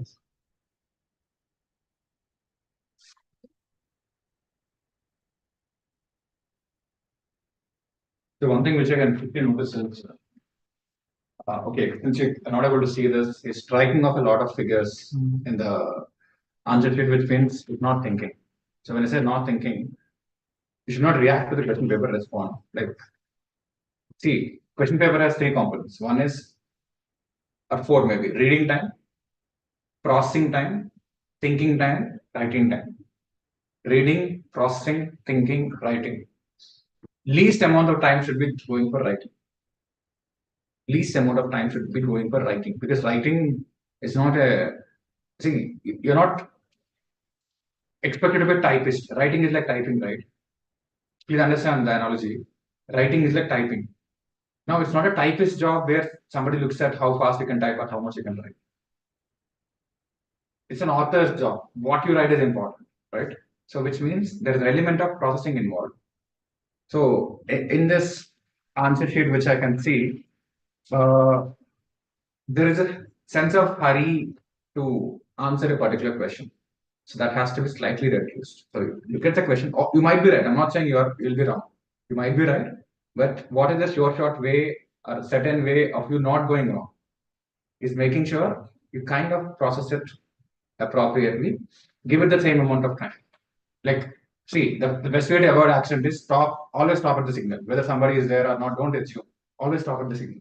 So for every question, whether you know it or not, stop at the question, think through the answer structure in your mind, think through the process. So you should not know what you have written after you have written. Please understand. It's the simplest way I can explain. A lot of people write something and then try to understand what they written. No, it's like speaking randomly, speaking loosely. Have a clear-cut answer structure in your mind, then do it. So one. And second, I can see direct answers. Working notes are there only for limited answers. So ICI is interested to understand how you arrive at the solution, not the solution. Solution, you just paste it, no. It is very much interested in knowing how you arrive at the solution. Give it reasonable steps. Let's say if step 3 is the answer, just mention about step 1, step 2. Arrive at the answer. Only when you arrive at the answer, it will be easy for you to get the right answer. If you jump directly without step 1, step 2, there's a chance of getting hurt or injured. You have time. Now, if you feel the necessity or compulsion to directly go to step 3 because you think you don't have time for step 1, step 2, either your processing is slow or your thinking is slow. So like processing the paper is slow, thinking is slow. There you have to start spending more time in terms of time optimization. Don't get confused between time optimization and process optimization. Okay, these are some of the quick insights, and before I kind of leave it to this guys. Yeah. So I want to add something when Sar said that working notes point. So I remember in every attempt there will be some sort of paper which is some sort of tricky for people. So during this paper time, in what attempt, last attempt it's FR, before attempt FR and SMNP, before attempt it's SMNP, so SMNP is not there. So if that sort of paper comes, if it is a practical paper, you need to present everything that is going through your brain. You know by seeing the question that you will not able to get the 100% solution. That's correct. Everybody, if it is tough for you, 90% of the 98% of the people who are writing the paper, it will be tricky for them also.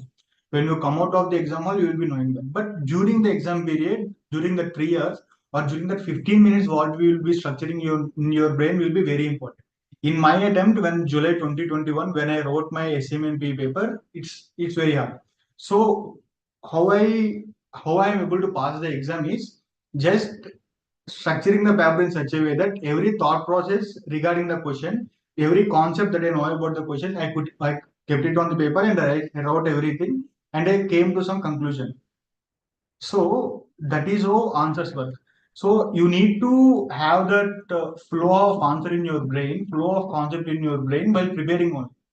So it cannot come like that, like magic in the exam paper. So when the tricky paper comes, your flow of answer helps like anything. So regarding the audit also, audit and DT, for IDT and DT, they are direct subjects, what we call section number and the section is very specific. But for FR, SFM and audit, for especially for group 1, it helps like anything. So structure your answers, structure your concepts in a flow. When the question comes, there may be times when 2-3 concepts will be included in one question. 3-4 concepts will be included in one question. So you will be knowing 3 concepts, you will be knowing 1 concept, you will be knowing 2 concepts. Structure your answer in your brain and then present it. Prepare working notes. It's not that you use scale, you use pencil, they all will not be considered. All is you need to convey to the examiner that you know 80% of the extent to the question, only 20% you are not able to present. That 80% should be reflected in the paper. Working notes and the flow of the answer will help for that. So you plan accordingly. That can be done if you are structuring the concepts well in your brain. So study in such a way, solve the mock test papers in such a way, solve the RTPs in such a way that everything is getting structured. Don't rush. If you see some sort of what we called there is restructuring questions or mergers and acquisition questions, or different types of questions where will be formats for that. So don't buy hard that all formats and XYZ, because sometimes things will be left right, sometimes things will be asked from bottom to top. So you need to have a flow of the concept such that you can understand. So at this part question is asked, I need to find out this. At this part question is asked, I need to find out this. You may not be able to arrive at the final solution, but at least 2-3 steps, if they are matched with the what we call examiners intentions or expectations, then you will score good marks. So structure your answers in well. So when Mani asked about presentations, in the theory subjects also, structure your answers. Structure your answers in such a way that conclusion may be wrong, but your attached linking to the section should be correct. Conclusions, maybe due to different factors, due to exam tensions, you will be decoding the question in different way. But the section you can connect it very easily now. You make that at least sure that you write sections first, you write facts next, and you write the conclusion last. So that at least for the 2 steps you will be getting marks. Zero is better. No, 2 or 3 marks is better than zero. Getting more marks is our what we call our goal, but getting what we can get best out of the paper should be your priority. So structure your subject, structure your preparation, how to write in the exam. When you're preparing a concept also, just visualize that when the exam, when it comes in the exam paper, how can I write in the exam? Then only you can write what we call difficult papers or difficult questions or out of the box questions in the exam. Don't try to buy hard the concepts. Don't try to buy hard these formats and everything coming out in the market. In exams also, you may not have sufficient time to complete 100 marks or 90 marks paper. So the reason could be you will be thinking too much in the exam. What can be the solution? What can be the third step? What can be the fourth step? Your preparation should be strong, very strong. That once you look at the question, the answer should come. There should be only processing time, no thinking time. Less writing time, less processing time. The processing time should be there, but no thinking time. If you go on, start on, keep thinking, your time will be get wasted, and the number of questions or the marks you attempt will reduce. So the solution for this is your preparation should be very strong. Your practice should be very strong. The moment you see the question, once you process it, you should not stop the pen. You should go till the solution. So in that way, you can save time and maximize your score and attempt more. Fair enough. I hope this gave you some level of clarity. Next question.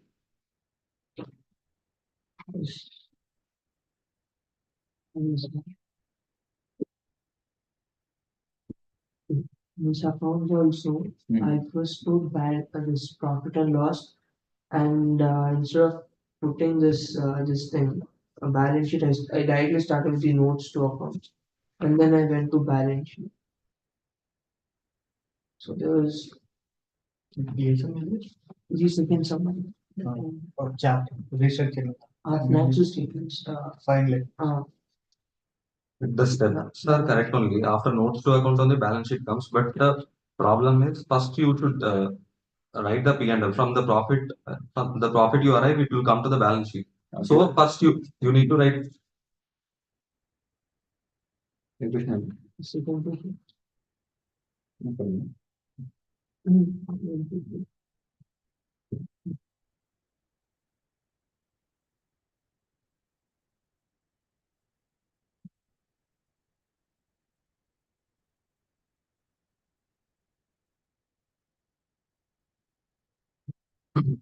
So every like plant and machinery, land, trade receivable, everything comes from the notes to account only to the balance sheet. You need to solve that notes. You arrive at the carry forward balance, then you take to the balance sheet. So first you need to leave the place. First you need to the step is P&L, then balance sheet, then notes to account. You need to, for example, if you want the balance of plant and machinery, then you should prepare the notes to account. Then from there, you will arrive at the figure of plant and machinery. So every step will come in that way only. So these are only the 3 steps, no? P&L, notes to account, and the balance sheet. So everything is linkage. For example, to arrive at a plant and machinery, you want a figure in the balance sheet. How it will come? It will come to the notes of account. How the notes to accounts balance carry forward you will get by through adjustment. First, everything is a linking. So how you arrive at the balance sheet now? Again, the profit. You should do P&L. From the P&L, the profit comes. Profit comes to the balance sheet. So in that way, everything is a linkage. So in that way, you need to solve what the figure you require. You should do first. That figure will be used in the next step. That figure will be used in the next step. That is the flow. One thing is you should not mess up these things in exams, because once you get confused about these things in exams, you just get panicked about this. So all your exams will take a shot. So you need to, if anything like this happens in the exam, you need to just continue with the flow which you are going, and you need to give reference numbers that this is here, this is here. You need to spend time in making the exam and understand that you wrote everything and you have structured it this way. But that should not be a case. You need to prepare yourselves well when you are preparing, and you should go for the exam. So you can before you can have a look. So what difference are you noticing? This is the solution which actually has given. This is what you are doing. So you tell me what differences you notice. Sir, when I take the answer, it was more than format basis. I mean, I was able to get it, but when I was writing exam, I was writing profit and loss. For I was seeing balance sheet. Balance sheet is reserve. Then in reserve unit, current year profit. So I started with the P&L. And as soon as I completed, there was an plant and machinery adjustment about this other income. See, number one, There I skipped. while you're starting the solution, you're not peaceful. The thoughts are all over the place. They're very disorganized. See, when you're writing any working note number, let's say this is the solution, right? Now, balance sheet is not possible unless this is solved. Now, this is not possible unless the notes of accounts are sorted. Now, here, if you look at it, there is no logical order in terms of how we arrive at the solution. Maitreya said one thing: the top level guys wanted to understand your journey from the problem to the solution, the structure, how structured it is in a step-by-step process. Now, you're responding randomly. It's like I asked you a question. You don't know the answer. You said something, then you went back and you remembered something, and then you came back and spit it. So you're not organizing your answer in a systematic manner. You're doing it on real-time basis. Now, that is the reason why I'm telling you. Add one more layer. It's called creating a framework of the answer in your mind. You won't use the last part of the answer sheet. It's a rough work, not to be evaluated. You can mention it clearly in board, so they won't evaluate it. You can write at least the structure. Okay, let me start with the balance sheet. Or let me start with the working note directly. Or let me write balance sheet here, P&L here, and then use this space of working note at the end of the answer. So you can decide anything, but it has to be organized. You're dumping your thoughts. Probably for theory answer, once in ever, it is fine. But here it cannot work because it's structured. Unless you do this, you cannot get here. Do this, you cannot get here. Do this, you cannot get here.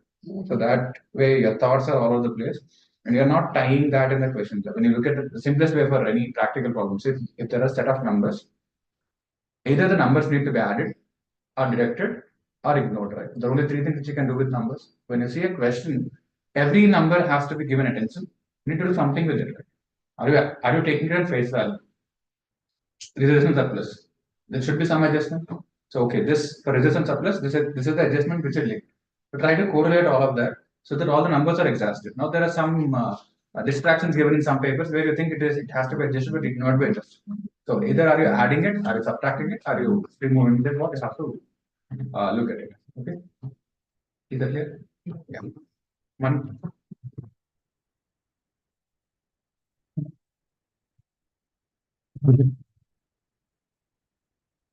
This was strategic management. Mhm. This is all the expression of strategy.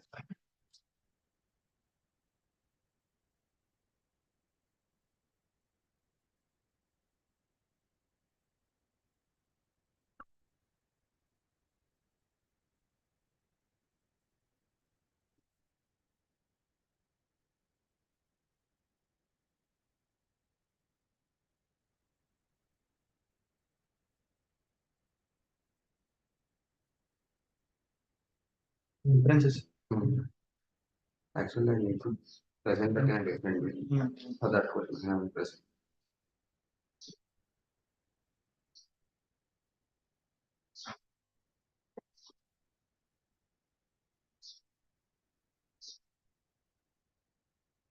ఎందుకు ఇక్కడ 5 marks 2.5 వచ్చినాయి, half marks వచ్చినాయి?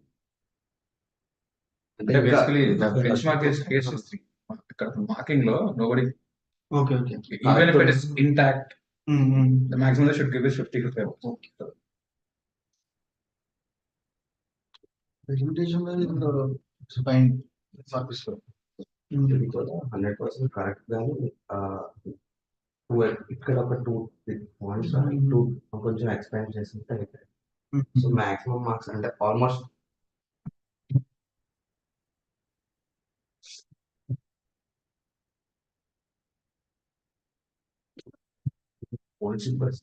Paper ఎస్ఎంకి ఒక question తీసారు. So second question లేదు syllabus లో. So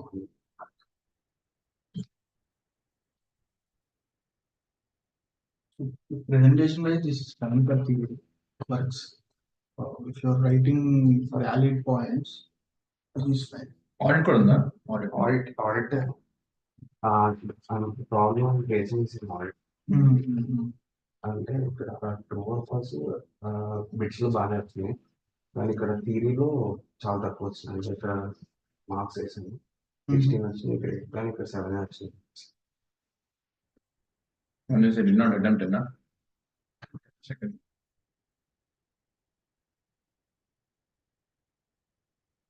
You will not write a standard. అంటే ఇప్పుడు Okay.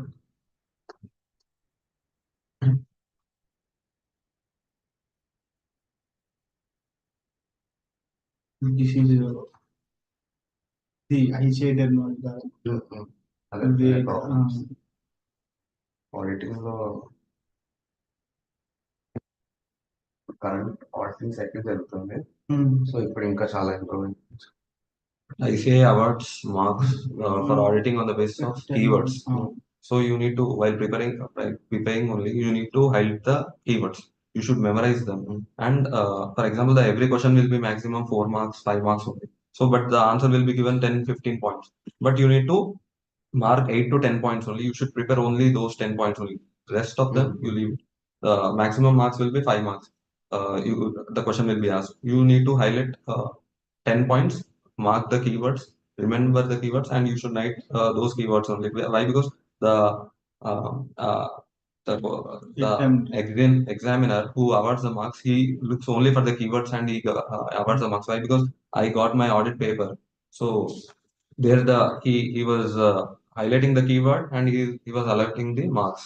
So based on keywords only he will be awarding the marks. And in case of true or false, I also did the mistake. The problem is you should write the quantity. I think it is for 2 marks each. ఇప్పుడు 1 mark. Okay, the quantity also matters. Okay, quantity and the keywords. ఒకటి ఇక్కడ ఈ points కదా important. Maybe lease verify చేసి ఎట్లా verify చేయాలి ఇలా points రాసేటప్పుడు గుర్తుపెట్టుకోవడానికి మేబీ బుల్లెట్స్ గుర్తుపెట్టుకోవచ్చు, బట్ రాసేటప్పుడు you need to elaborate them in right. ఇప్పుడే మార్క్స్ పడతాయి.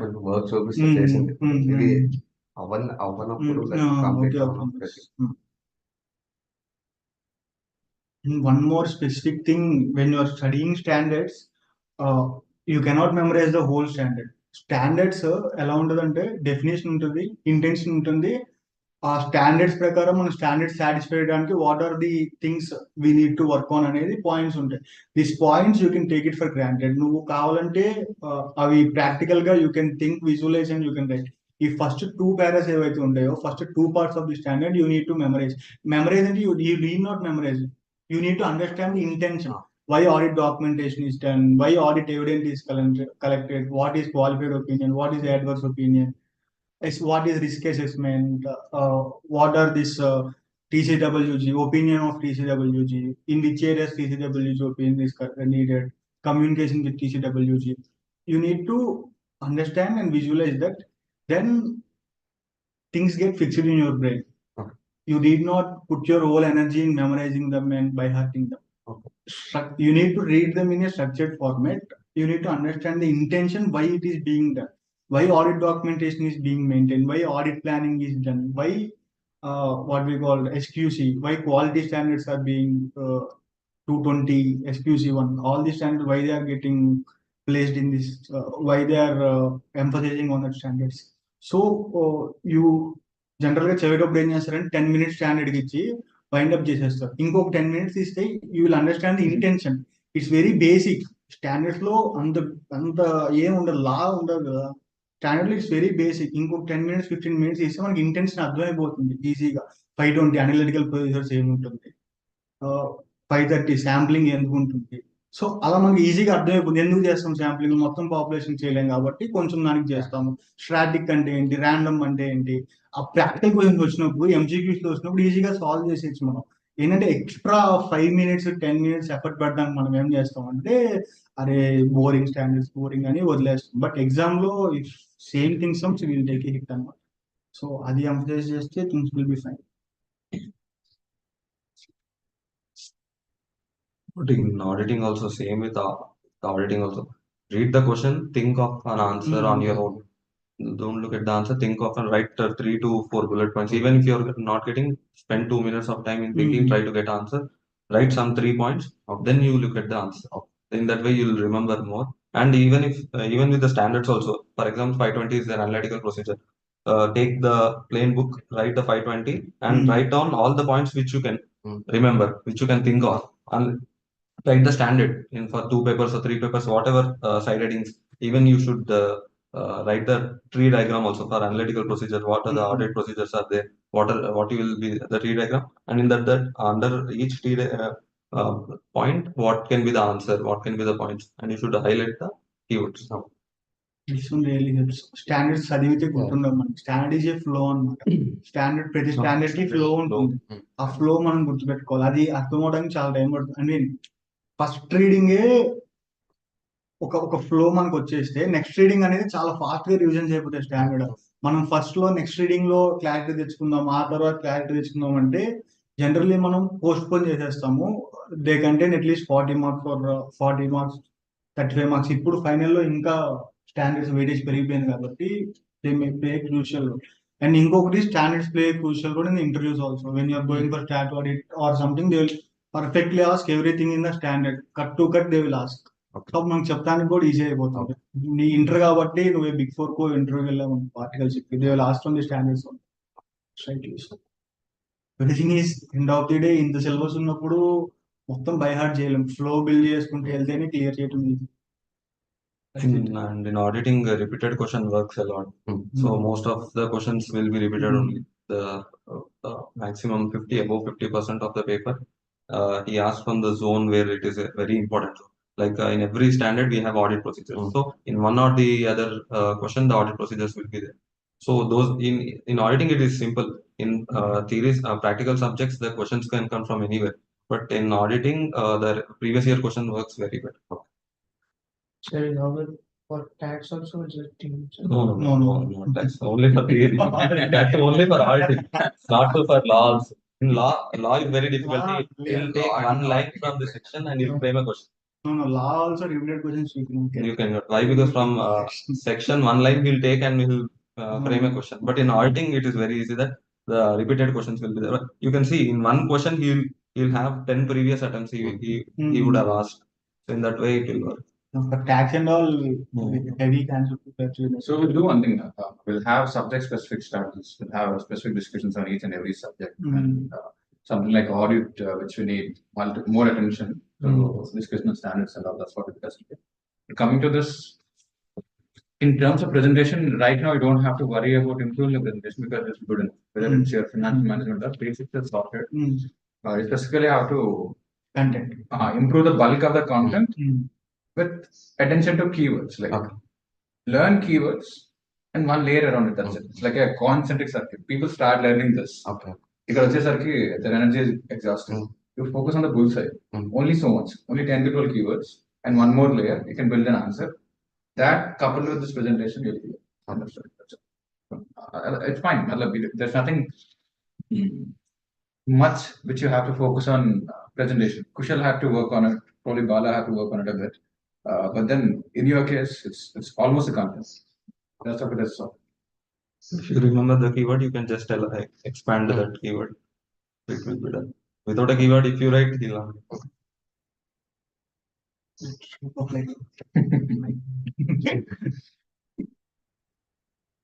So all right. So I think we have reached a junction where you have a lot of processing to happen, a lot of load to happen. And again, we'll keep doing this across this month in terms of people who are here.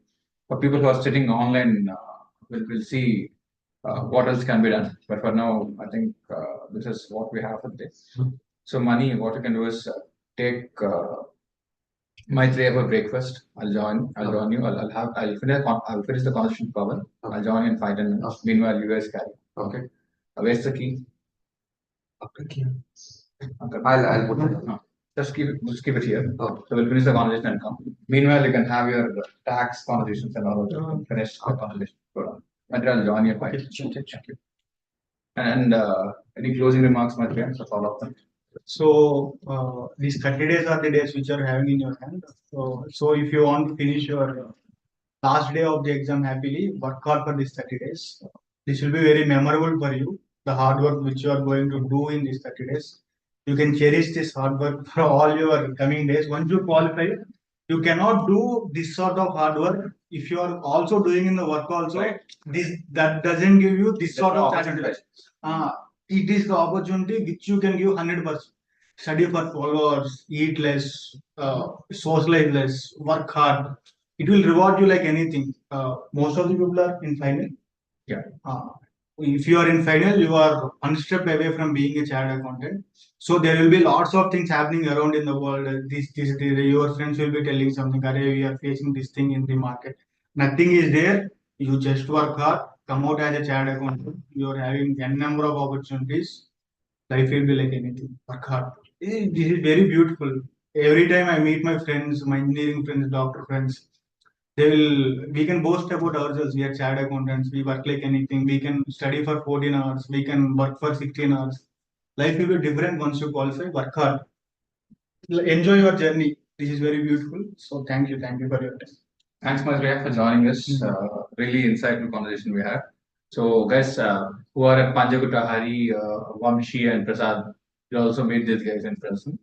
And so he's heading. What time do you have to reach office? Maybe 9. No. For office, I need to go for a 10. Basically, we have time. So come. Okay, we'll spend some time in downstairs also. I'll just join you. Fine. Okay. Thank you very much. Thank you. Yes, Pavan, what's happening? How's life taking you? Good, sir. So, Pavan, I'll take them through the journey of you with this. Okay, because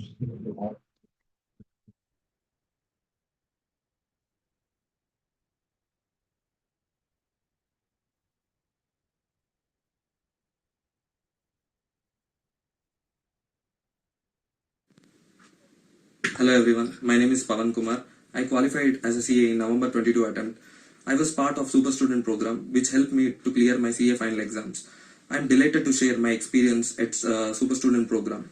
I got many benefits by attending this program, but I would like to share the top 3 benefits from the program. The first benefit is FTR technique, 5-time revision technique, revising after every 50 minutes, after every 3 hours, day-end revision, prevision and weekly revision helps in better retention and recalling of the subject. And second benefit would be focus blocks. Creating a focus block of 50 minutes and taking a break of 5 minutes helps to improve the efficiency of the study. Dividing the 10 hours of study into 10 focus blocks helps to study in much better way. And the third benefit would be the daily routine. Creating a routine and following the routine on a daily basis helps to improve your productivity. And taking appropriate breaks helps to improve your productivity of the study.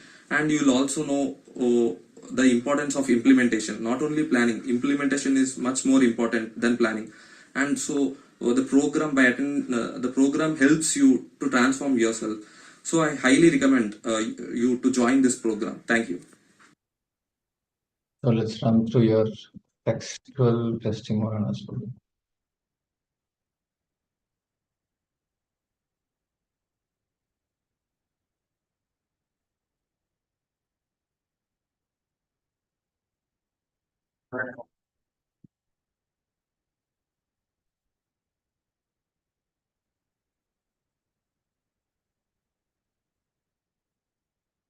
This is a very elaborate one, Pawan.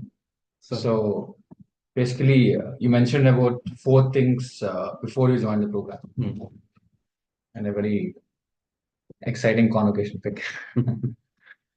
So I did not do proper planning and was not conscious about the importance of implementation. Now, what do you mean by this? What do you mean by importance of implementation? So I used to make a plan, but I was not conscious about implementation. Like I used to follow the plan. I need to what we say. I used to plan. I used to plan for 1 week. Right. But while implementing, I was not conscious, like whether how much of my plan is So you're getting not able to implemented. track what is happening. Correct. Okay. How much of my plan is getting implemented? I not used to track how it is going. So there, the mentorship helped me. So it's not about planning; it's about implementing 100% of the plan, not just planning and leaving it. We need to work on the plan and we need to execute it effectively and efficiently. That is how mentorship So helps. to solve this problem, you understood I got to know about effective planning, like hourly planning, weekly planning, and monthly planning. Okay. Which among this, like hourly, weekly, monthly, we do multiple types of planning. So for you to start implementing, what worked the best? What change did you bring in terms of implementation? Like daily planning helped me a lot rather than monthly and hourly planning. Why? Because we just prepare. I used to, before joining the program, I used to prepare like FR 10 days, SFM like 6 days, or in auditing this 12 days. But planning for a day helped me give the clear cut target for the day. So following that target and achieving the target help the results, better results to achieve. So hourly plans, I used to miss the hourly plans. I used to hourly is too short, monthly is too long. Probably daily works for you. Yeah. Okay, daily planning works for you. Good. Not used to have a proper and fixed routine during my CA preparation. I learned about maintaining a good routine. Having a proper routine helps in improving productivity. Focus blocks is another beautiful thing I have learned. Creating focus blocks while studying. Okay, so talk about it. So earlier, I not used to prepare any routine. I just used to sit. I used to study 2 hours, 3 hours, 4 hours, then take a break, then again study. There is no proper routine, and there is no proper focus blocks and break also. I not used to take any proper breaks in between. But after coming to this mentorship program, I got to know the importance of the focus block of 1 hour and taking 10 minutes break or 5 minutes break after every hour and revising whatever I studied in that 1 hour, and taking the break after every 3 hours of study slot, like a double down break, and when to stop studying, when to start the study. So this routine helped me. It improved my efficiency and the productivity during the day. So without routine, it was like no proper efficiency used to come out of the studying. Fair enough. Oh, yeah, revision. Like, what do you mean by revision strategy? Because students always revise. So what was the problem you had in revision and what got fixed?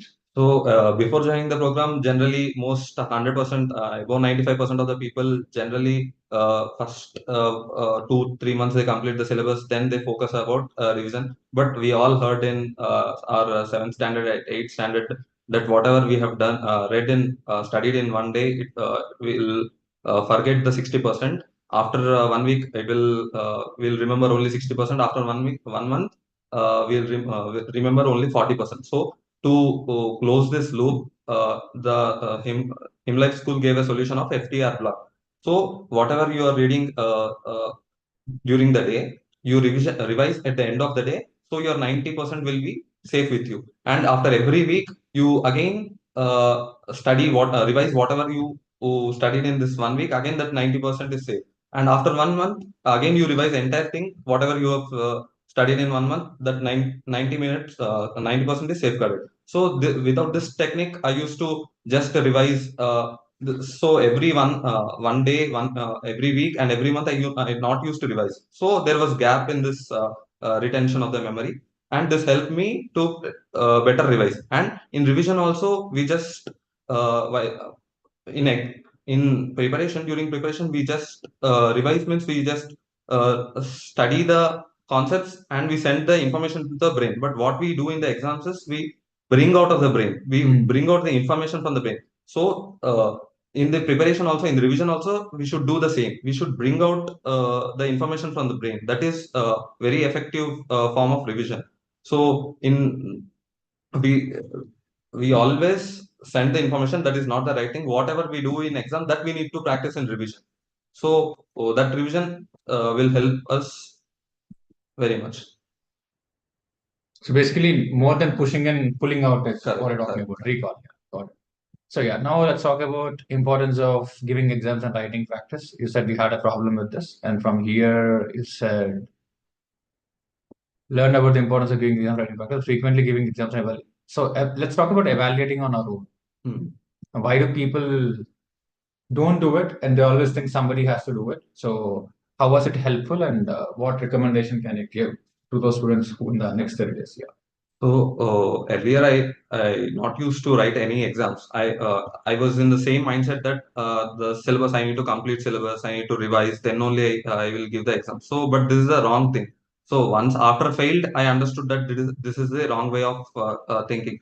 So whatever we have studied, for example, every weekly exam we need to put a target that whatever I have studied in this subject, I will test on whatever I have studied. Like and mistakes also. For example, we write the exam and we find the mistakes. But until we write the exam, we don't know what are the mistakes. Till last point, if you are not practicing the exam, writing the final exams at once, and you find out the mistake, then you will implement that exam in the next attempt. That is not the case. Why? Because every sum has different mistakes. For example, the question paper mock test 1, you will identify one set of mistakes. In mock test 2, you will identify other set of mistakes. So giving the frequent exams will make you identify the mistakes which you are making.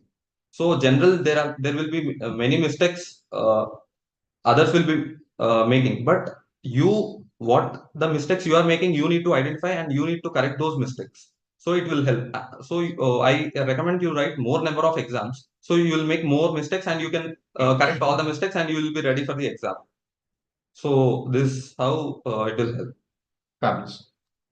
Now, I mentioned the benefits which I got by attending this program has not only helped me in exams, but also will help me in my life. Okay, this is one of the questions at a later point of time.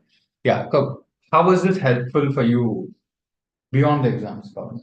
So, first thing is implementation. So I have many plans in my mind, but I not used to implement them. I just I didn't give much importance of that. I need to execute to the 100% of level. So not only in exam, for example, in my during job also, the routine is helping me. So and whatever the targets I'm putting, it's not just about targets. I need to execute those targets and achieve it. So in this way, like in routine, in revision also. Now I am preparing for CFA. So again, the FTR technique is will be For other exams also. So in everything you learn, it will be useful for life, not only for exam here. Fair. So when you talk about life, like I'm combining the questions which you're supposed to ask next. How did life change after clearing CA for you, especially? What happened after CA? So before CA, there is no such like qualification for us to stand in the industry for growth also. So after qualifying, there is a qualification for you. There are opportunities for you. So the opportunities will grow. And I used to see for example, in a company without a qualification, you will achieve the stage after 10 years, but with qualification, you will achieve in just 2 years. So qualification helps a lot. The same thing which you without a qualification will take 15 years of time, but the same thing with qualification, which will take you only the 2 years or 3 years of the time. It will give you in the same position, even in financially also, the salary part also. So the qualification gives us the stability and strength and ability to take the risk, and it will allow the opportunities to move forward. Understood. So yeah, it's qualification is an accelerator in your career, and which Right, you're able definitely. to notice that very clear. Fantastic. And you again, what you answered the other question also. I strongly recommend every CA aspirant to join Moonlight School. This will definitely be your first step to success. Glad that you wrote this particular part. Never give up, no matter what. Don't be afraid of challenges. If intention is pure, universe has infinite ways to help you. What do you mean by this, Pawan? So we should not afraid of any situation. Like one of the students are were telling in the session, I used to think about how it will go, how it will happen, but we should accept the situation. Whatever the situation is, we should accept the situation, and we should do our best. Whatever it is in our hands, we should do our best, and we should keep our intention and our character in a better way. Because why? Because not only the preparation helps, there are other parts of the things in life also. If you are good, your character is good, your intentions are pure, your attitude is good, there are n number of ways. Like God may help you, God may give the guidance, and anything can happen. But you should be on track, you should be honest to your work, and you should do whatever whatever the ethics is, or else you should follow ethics, not apart from exams. You are doing all the wrong things in life, and I'm studying very well for the exams. No, it will, one of the factor of the life will affect you. So the success means it should all the things should come together, and it will help. If from one of the steps you are not able to take, it will help you. Whatever the good things you do, like helping others, like anything, will come back to you. So it's not about only about studying, it about being good to others, doing good, thinking good, everything. So that will help you in some or the other way. So that is what I meant. Wonderful. And Pawan, right now you're seeing, like, you're interacting with students and all this, right? So what's your take on offline mentorship? Like, one is we had online always. So with this, how do you think offline will be beneficial for students, and what do you personally feel about offline? So one thing is, it depends upon the student whether he wants to be online or he wants to be with people. Yeah. So, but online, I think offline will help more. Why? Because studying alone, for example, if you have any conceptual doubt, or else you are not able to solve the problem, and there will be no positive competition if you're in online. But offline, you'll be with, for example, with the team. If you're not able to solve, the team will resolve in just a couple of minutes. And whether you are lacking, they will help you. So whether you're anyway, if you're demotivated, they will help you. So there are many number of things which will add value if you are doing in an offline mentorship. Why? Because there is a team. It's not you are not alone now, it's the teamwork. So teamwork will achieve more than uh, single minded. Coffee mug caption, teamwork means more work. Got it. So there are many benefits if you are doing in on offline mentorship, but there are also other negative points, like if you are leaving your study and chit chatting and useless talks, it's going half an hour, 1 or 2 hours, it will extend. But you should have control in your mind. So whatever action you take, there will be negative and positive. But you should have the control in your mind that you should only take positive, and have the control to negative. Then whatever you do, it will be very helpful. So more than online, offline will be more beneficial. But if you unless until you control your mind to get off the track. So one thing which we do is we're attaching each offline student with one mentor. Like yesterday, Nish was there, Suresh was there, and also Teja was there. So for each offline student, we're attaching one mentor. So because we are building a model where somebody clears for sure. This is the whole concept. From one last attempt which gives reasonable assurance, we are focusing on this called Pass Guarantee program, where we saw them, right? When you sit with Kushal for multiple times, it is easy for him to improve fast and improve with greater certainty. So that is what we are working upon. So that's the contextual conversation of why we do this here. And Pawan, we'll keep interacting with these people more and more, the different set of people. Yesterday they were at Navdeep, interact with the girls, and then we have one more unit at Panjagutta. So we keep interacting with all of them. But before we conclude the session in the next couple of minutes, what else you wanna tell them like what are the other things which they have to focus on the next 30 days? Your closing remarks and that like that. Okay, so first thing is whatever the situation is, you accept the situation. Not, you can't avoid the situation. Now you have 25 days or 35 days, 40 days. I would have 45 days. It would be better. I would have better health. It would be better. No, accept the situation. Be in reality. And as Himakant sir told, you whatever the 100% you can do, you can do, and nothing more you can do. You should come to that stage. So if you have 10 hours in a day, give the maximum effort. 10 hours, and after once the 10 hours completes, you should not be worried about what will happen. Why? Because you gave your 100%. You should not worry. You need not worry. So you should come to that point in brain. First thing is that. Second thing is preparation part. So now you need to practice more, give exams more, revise more.